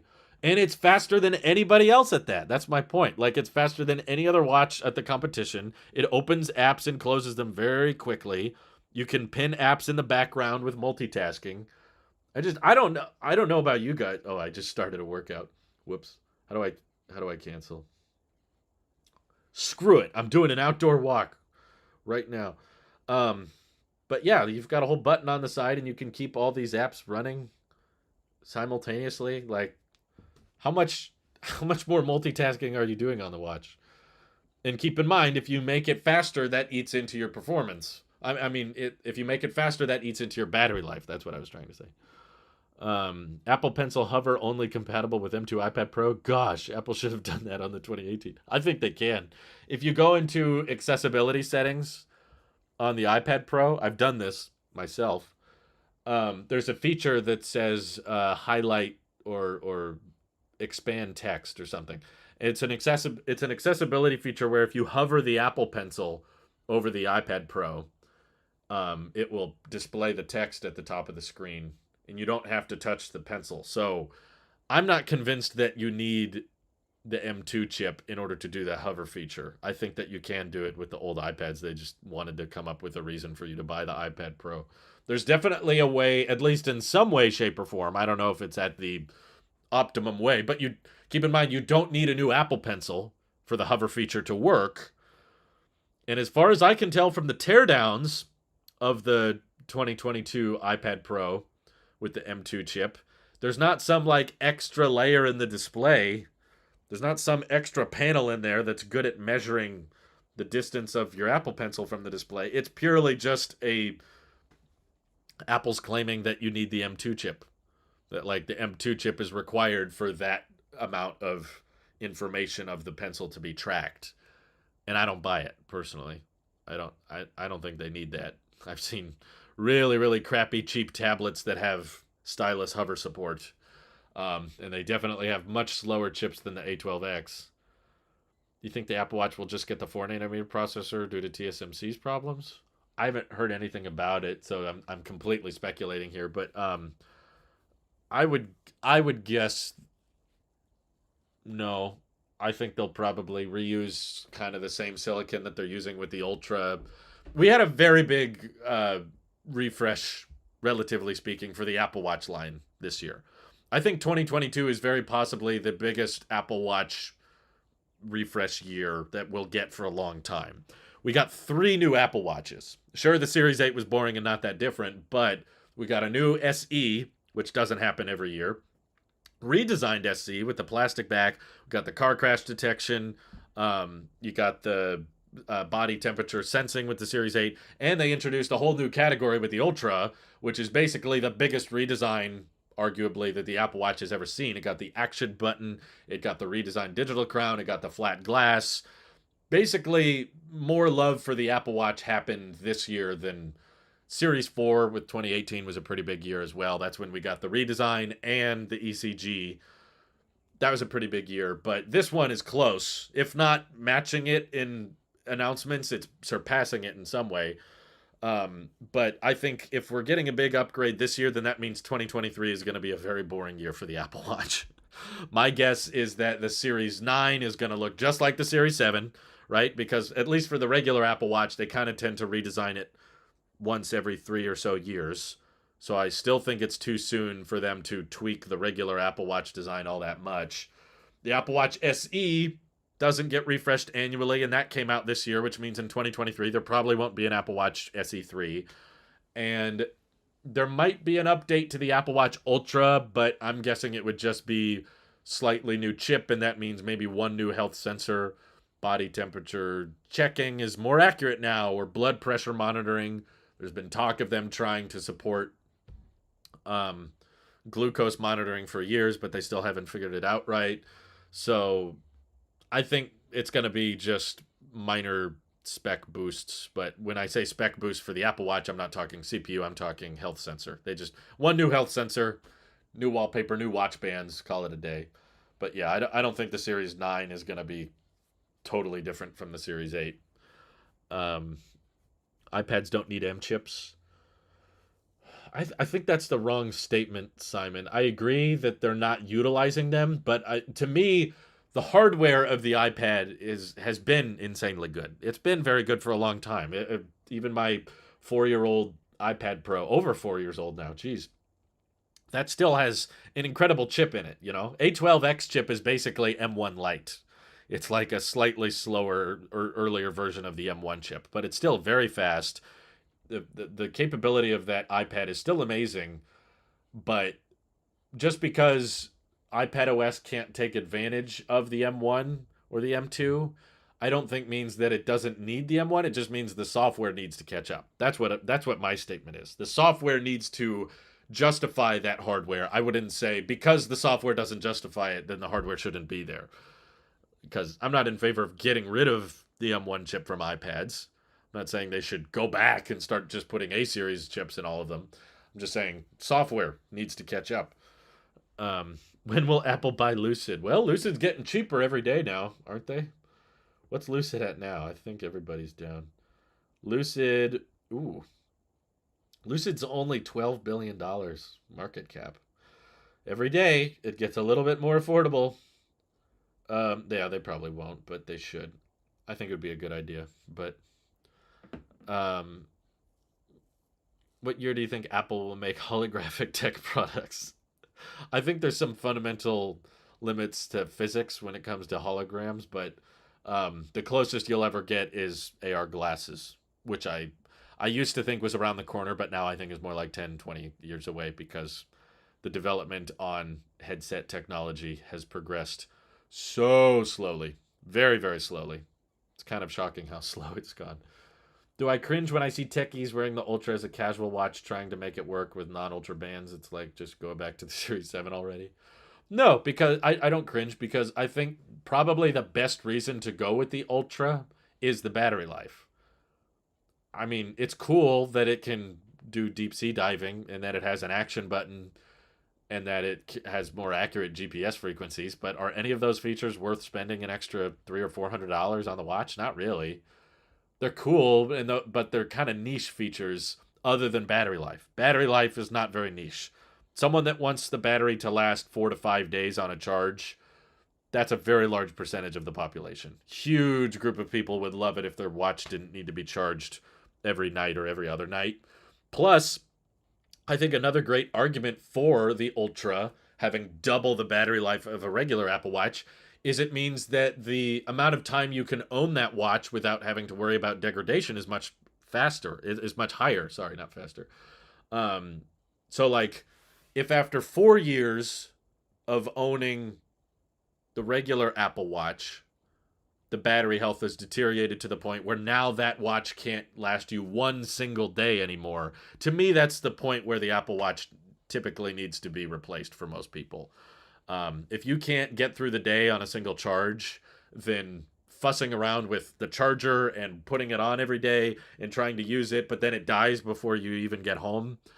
To me, that is like, okay, it's kind of annoying and it's just kind of cumbersome to be there. It's like, oh, I guess I'll just use it when it has a charge.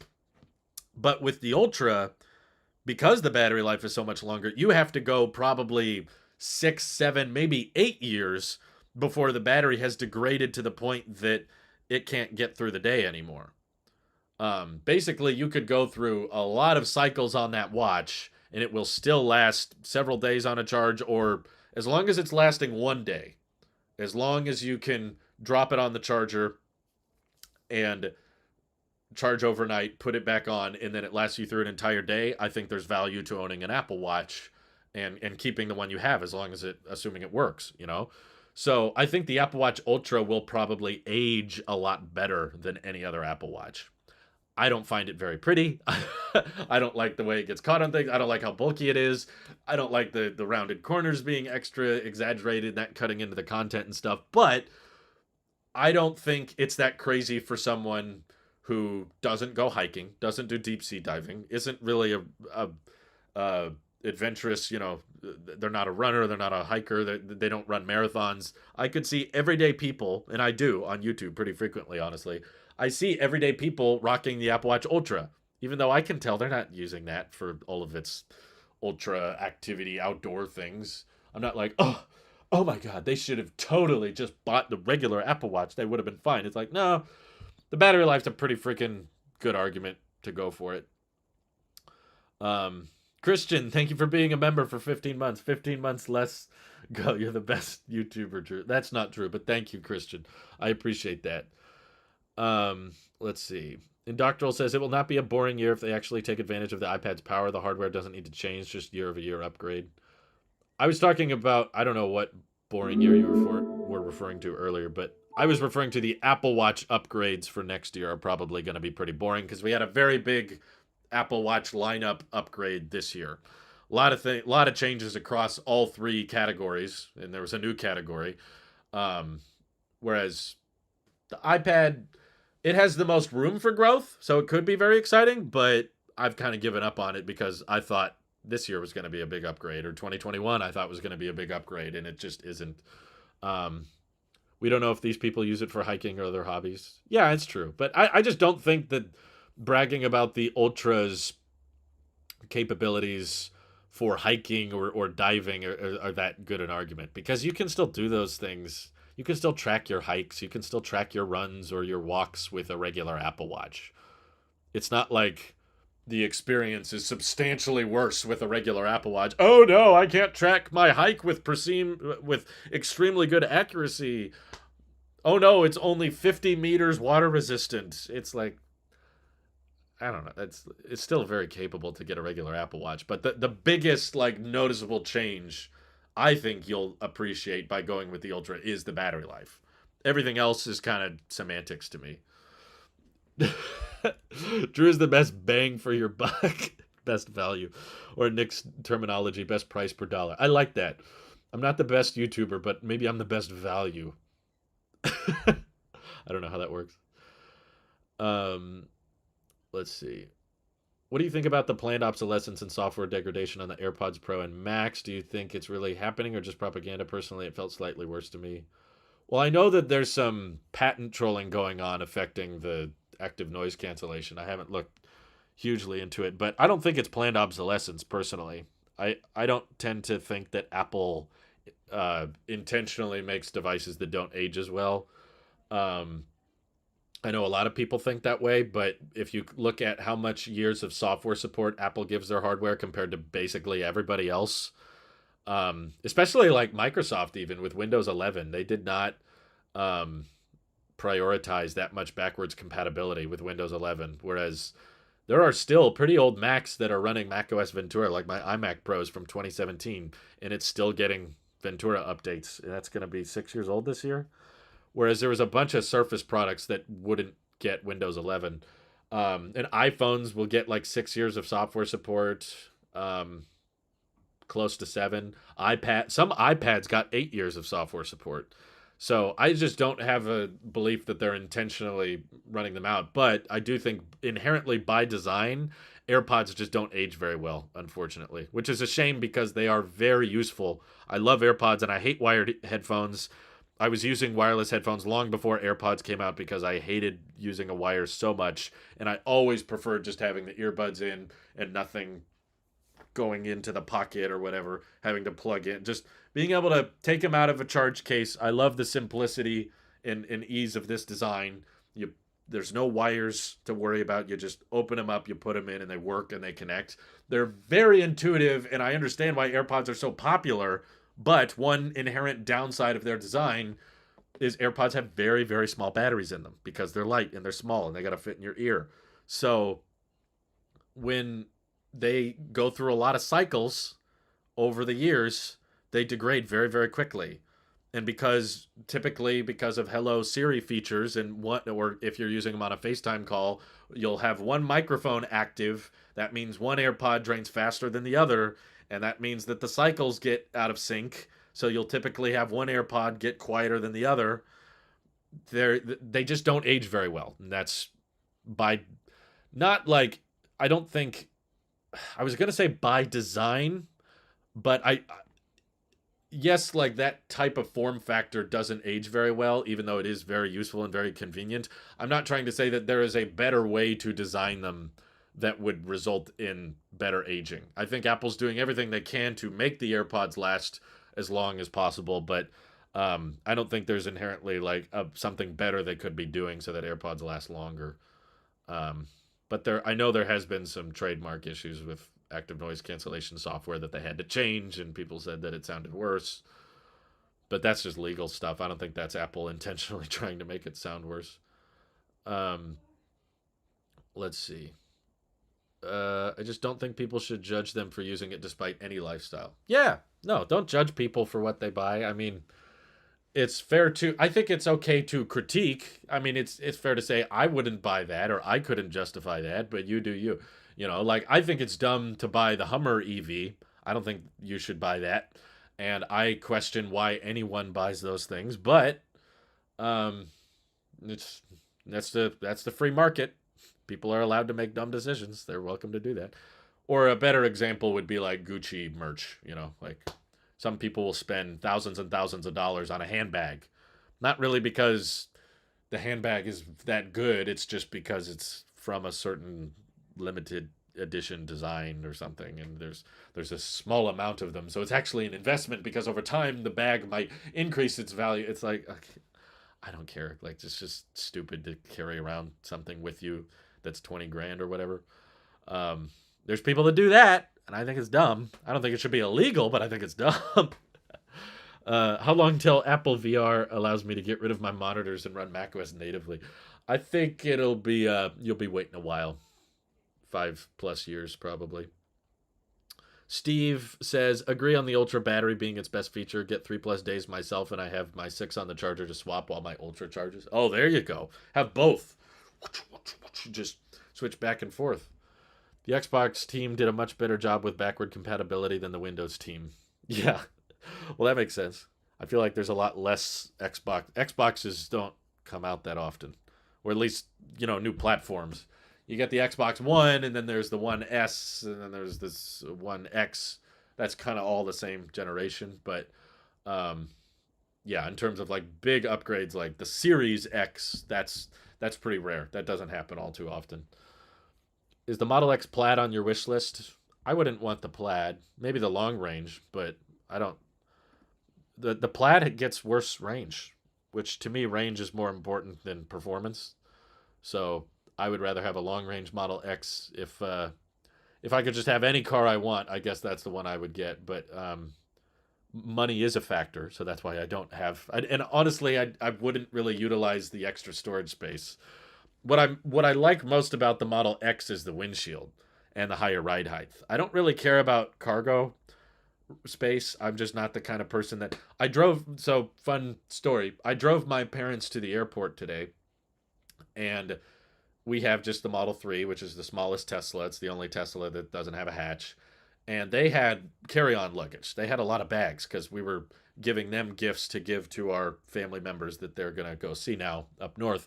So we had a pretty full, and we also had left Christmas gifts for people in town in our trunk. So my dad came over kind of earlier than we thought, and we were like, okay, let's load your bags up. And they could fit one whole carry-on, the kind of bag you put in the overhead compartment. You could fit a whole, wheels and everything in the frunk of the Model 3, and it closes just fine. And then in the trunk, we could fit a whole checked bag and extra suitcases alongside that. It was definitely the most full my car has ever been. But I was like, okay, if I can fit two people's checked luggage and carry-ons in my sedan, okay, compare that to the price of the Model X, I just saved myself $80,000 or whatever. So it's like, I don't run into a bunch of situations where, oh man, I wish I had more storage space than what I have today. I would want the Model X just for the glass that goes all the way past your head. That's amazing. I love the yoke. I love the 17-inch display that tilts. I like the rear driver display, not rear driver, sorry, the rear passenger display for the people in the second row. And I could see myself, I haven't yet. Actually, what's funny is I did my Model 3 review over on the EV channel, and I said in that review that we've never had 5 people sit in the car. Literally the day after I posted the review, we had 5 people sit in the car. I could see a situation where, because unfortunately, not unfortunately, I enjoy it. I have become the designated driver for picking up friends and family from the airport because in my social circle, I'm one of the few people in the area that has an EV, which means driving people to and from the airport is a lot cheaper for me than it is for everybody else that's paying for gas. So because I'm driving to the airport so much, I could see a circumstance in which it would be nice to have a 7-seater. So that's one part of the Model X that I might like to have, is the extra seats. So we could, if my sister and my brother-in-law and their kids or something were all visiting and they all needed a ride from the airport, I could pick them all up if I had the 7-seater. I don't think I could do it with my 5-seater car. Now, I'm not willing to spend the extra, $20,000, $30,000 I would have to spend to get a Tesla with 7 seats just for that one. Well, maybe someday, but if you're asking just like what's on my wish list, like dream vehicle, yeah, probably a 7-seater long range Model X with whichever tires get me better range. Um, Indoctral says Xbox did a lot better than PlayStation. The PS3, we hate you now. I saw my cousin talking about the PS3 recently. I think he still has one. Um, Next year, the VCR Xbox One will be 10 years old. Ah! Ouch! Plump, you're making me feel so old. Don't say that. I remember when that came out. Oh, God. Oh, I remember when the Xbox 360 was new. I remember when the PS3 was new. I'm not old enough to remember when the PS2 was new. I was too young at that time to know what a PlayStation was. Am I going to see the new Avatar? Unfortunately, yes.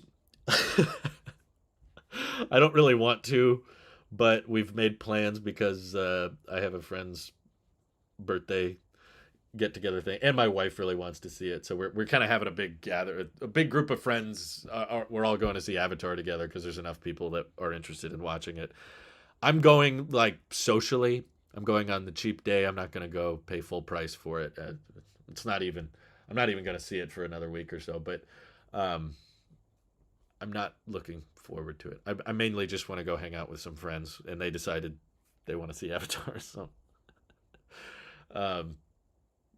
yeah, rip bladder. It's going to be over 3 hours. I think the movie's 3 hours 10 minutes, and when it's the movie theater, you always get a crap ton of commercials and trailers before the movie actually starts. So it's probably going to end up being close to like a 3.5 hour, 4 hour deal. Ugh. I'm not looking forward to it though. My expectations for Avatar 2 absurdly low. I'm not expecting anything other than just RTX on graphics. Just like, wow, that water looks very real. I'm not interested in the story, the characters. I didn't like the first Avatar. And I was pretty young I was 11 years old when it came out, and I walked out going, well, that was kind of stupid.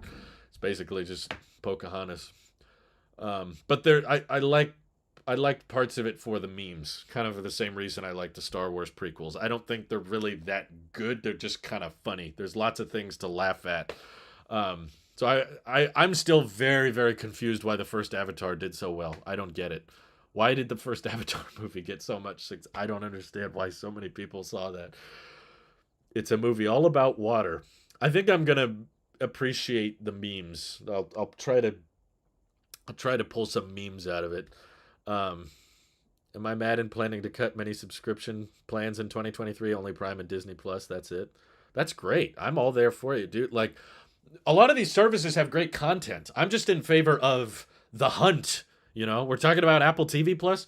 Guys, I have Apple Music, Apple TV Plus, and Apple News Plus all simultaneously, and I'm not paying nothing. Look at this. I'm not paying for any of this. It's all just promos. There's just been offers. Like the Apple Card is like, hey, do you want 3 months here? And then Shazam is like, hey, do you want 3 months here? And then randomly, I don't know what happened. I just opened the Apple News app, and it was like, would you like to claim 3 months for free? I'm like, okay, I'm not going to use it. Actually, Apple News Plus, I might need to do a video on it. It has gotten very bad. It is nowhere close to as good as it was when they first launched it. And I thought it was stupid when it first launched. You guys realize that Apple News Plus still has ads? It's $10 a month, and there are still ads. And they got rid of all of their creative designs. Apple News Plus used to give you animated artwork that worked seamlessly in with the text.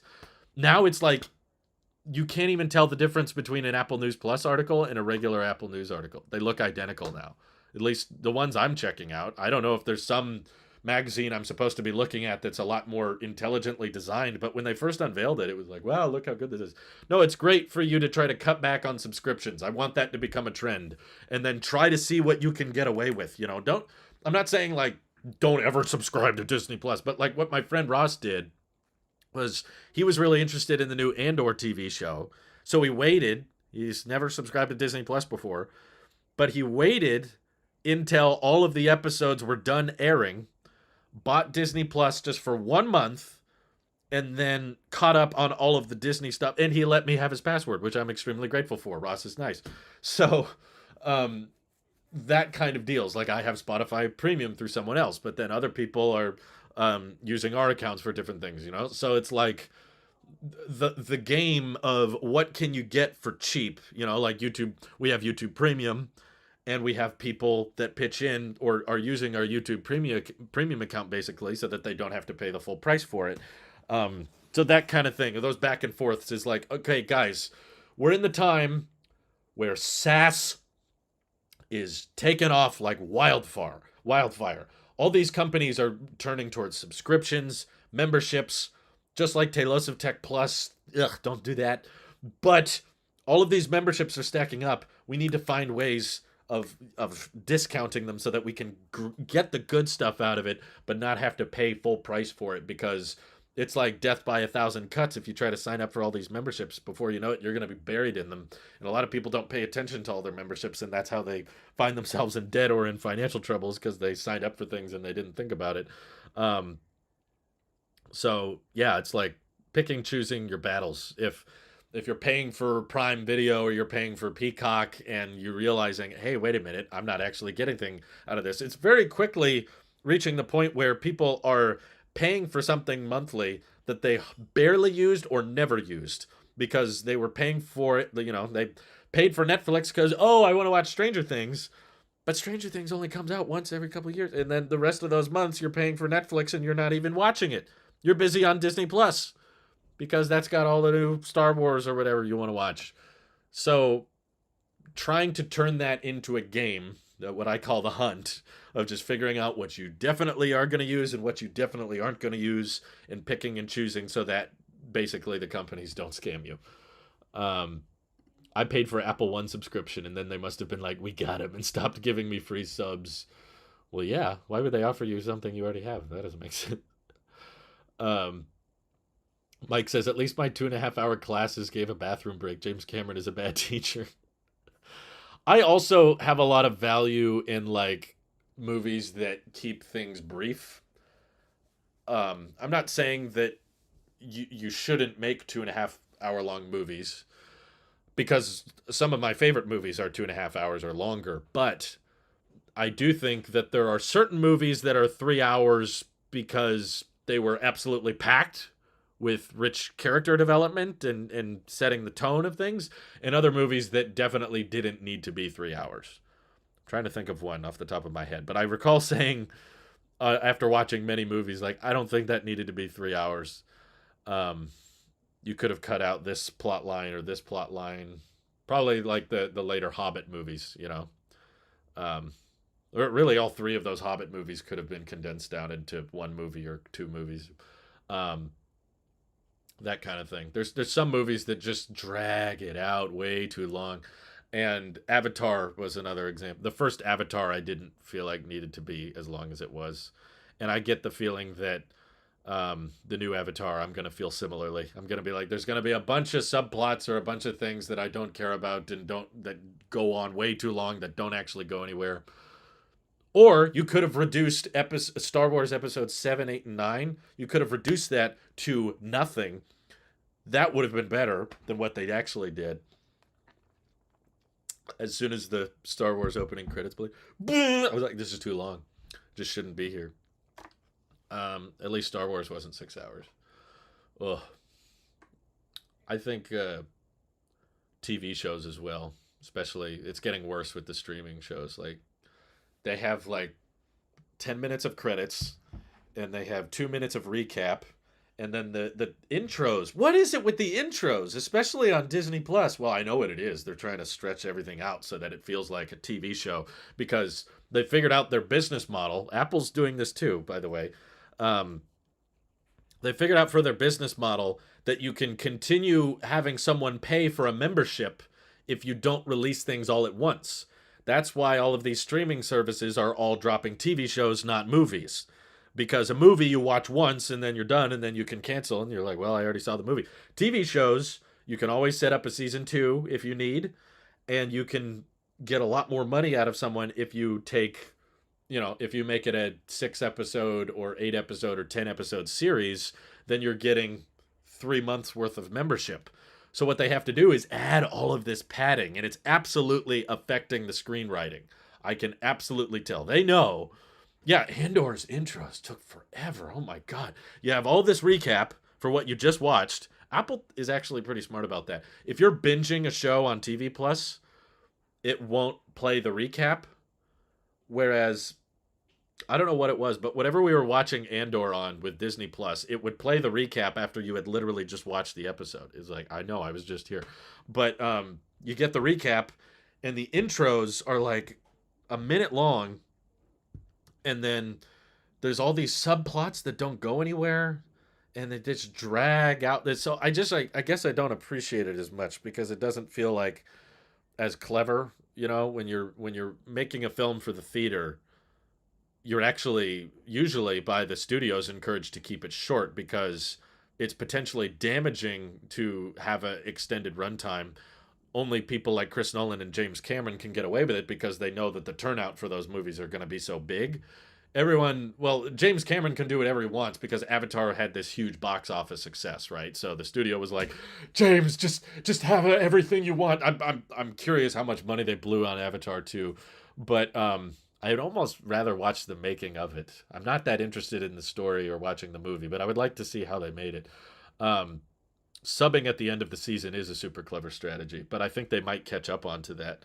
Um, Netflix used to drop whole seasons all at once, and then they realized that's not financially smart, so they started stretching things out. 2 minute intros and 7 minute credits, and you know, half of the show is subplots that don't need to be there. Um, so when you were making a movie, if you made the movie 3 hours, that severely impacts how many showings you can have a day, which means that your box office is going to take a hit because if the theater can only show your movie in so many rooms, but each room needs to block out, there's time for ads and trailers and then the movie. If you need to block out 3.5, 4 hours for every showing, you're not going to be able to sell as many tickets as another movie that's 90 minutes. That can show basically twice as many showings within the same amount of time. So, theatrical releases are kind of encouraged to keep it concise. And I think there's a lot of value in that. That's why, I heard about how great I never sat down and actually watched it because I wasn't that interested, but I was hearing a lot of people say of how great the Zack Snyder Justice League was. Um, the Snyder cut. Everybody was arguing for, and they finally release it, and it's like 4 hours, right? And people are like, wow, it's so much better. You finally get to dive deep into those characters and understand the plot a lot more. And I'm like, well, yeah, if you give the director 4 hours, it's probably a lot easier to go more in depth and provide more background with characters. But what we kind of appreciate Marvel in the Avengers movies for, or the original Star Wars movies, was that within a much, much more concise, limited amount of time, you were able to get invested in characters, plot lines, and get submerged in a universe that was entertaining and enjoyable. But when you tell me like, well, this is a really great movie, but it's going to take 4 hours, it's like, oh gosh, I appreciate the art a little bit less when it takes that long, even if it's very good. I know, but if it's that kind of commitment, I'm sure it was great, and I don't doubt that. Everybody who's watched the Snyder Cut said it was good, and I believe that. But I don't want to commit 4 hours to it or sign up for HBO Max for it. Um, since you could use the bathroom and not be forced to go to a movie theater. That's true. I almost feel like it would have been smarter for them to release that as a series, um, and not miss out on anything. Yeah, but when you start doing it's 3.5 hours and you have to watch it in the theater. Ugh. Oh my god. Yeah, there's no time for bathroom breaks, no times to get snacks and that kind of stuff. Seinfeld made $1 billion off reruns. Oh, I believe it. Yeah. But Seinfeld is genius writing. Like Seinfeld, it keeps things really concise, very short, but very clever. I don't get that with really any of the sorry, not really any of the Disney stuff I've seen. It's not.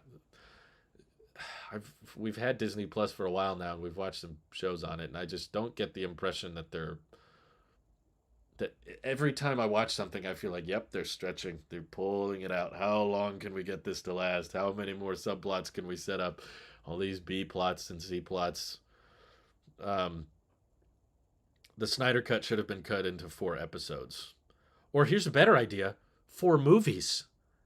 You know what Marvel did? They, they didn't release Iron Man and then just went straight to Avengers, and then after Avengers do a movie on Captain America and Batman, or on Thor.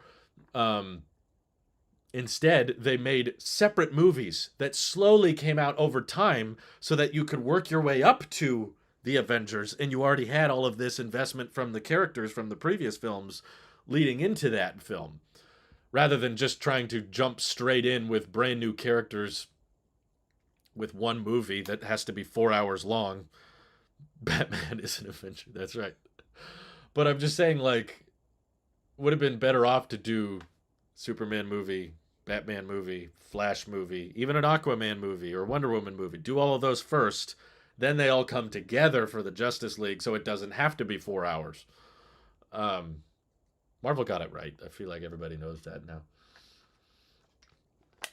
When I go to the theater, I want to pause the movie, take a break, and come back. YouTube is an addiction. Yeah.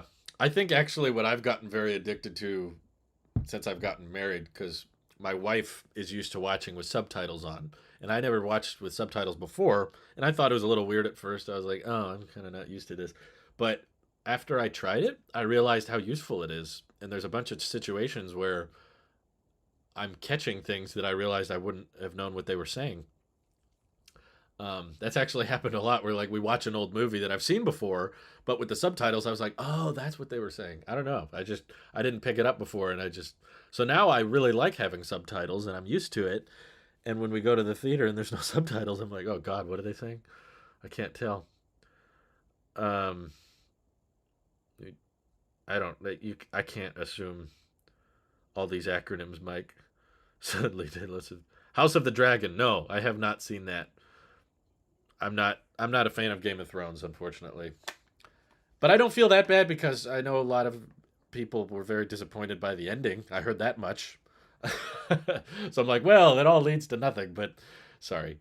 I don't have HBO Max, and I have no interest in getting invested in a TV show that I have to pay for to get through. And there's so many TV shows I want to watch right now that I have access to. Like, we finished today, right before we went live for this stream, I finally finished Frasier, which I am watching for free thanks to T-Mobile. We switched it to the T-Mobile home internet, the cheapest internet we've ever had. So it's not like, well, it's not actually free. It's like, well, I'm saving a bunch of money by not using Starlink or Comcast anymore. So T-Mobile home internet's been great, and it's included 1 year of Paramount Plus for free. With Paramount Plus, we wanted to watch through Frasier all the way through. We just finished Frasier, and we're like, okay, that was our comedy show. We finished that. We've been hearing so many good things about Ted Lasso. We're going to start Ted Lasso now. And we get Apple TV Plus for free for the next couple months thanks to the Apple Card promo. So I need to get, and also just yesterday, I think. Yeah, yesterday we finished We Crashed, which was on Apple TV Plus. So we'll have multiple TV shows going at once, but we tend to not like them being the same genre.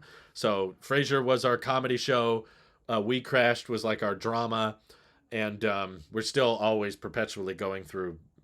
The only show I watch new episodes of as they come out is 90 Day Fiancé shows, because it's reality garbage TV and it's hilarious, and I laugh harder watching that show than I've ever laughed in my life.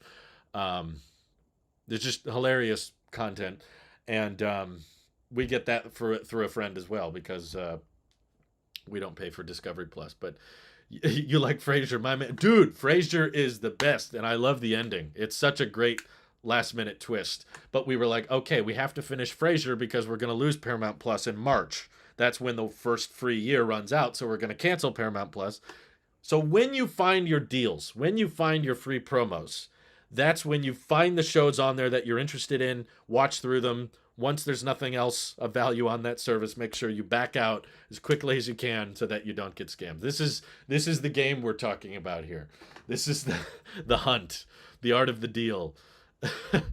Did you know Jon Favreau created The Mandalorian and Iron Man 1, but his best creation is Elf? Yes, and he also stars in Elf as the Doctor, and he voiced a character in a Star Wars Solo movie.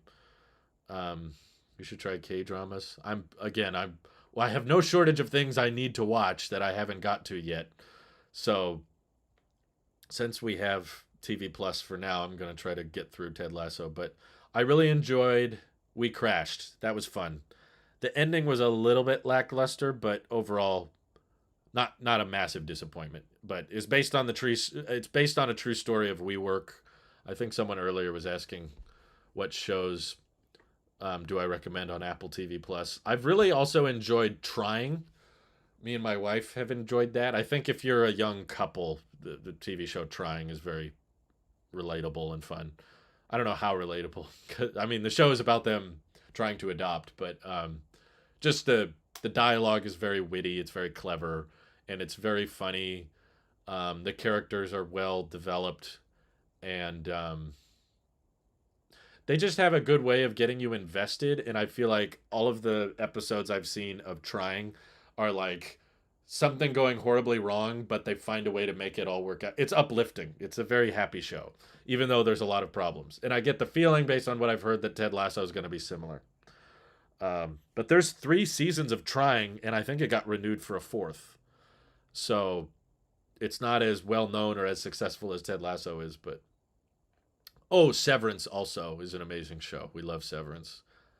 I think that's the closest I've been to wanting to sign up to Apple TV Plus, is knowing that Severance got renewed for a second season, and they're not going to air the second season.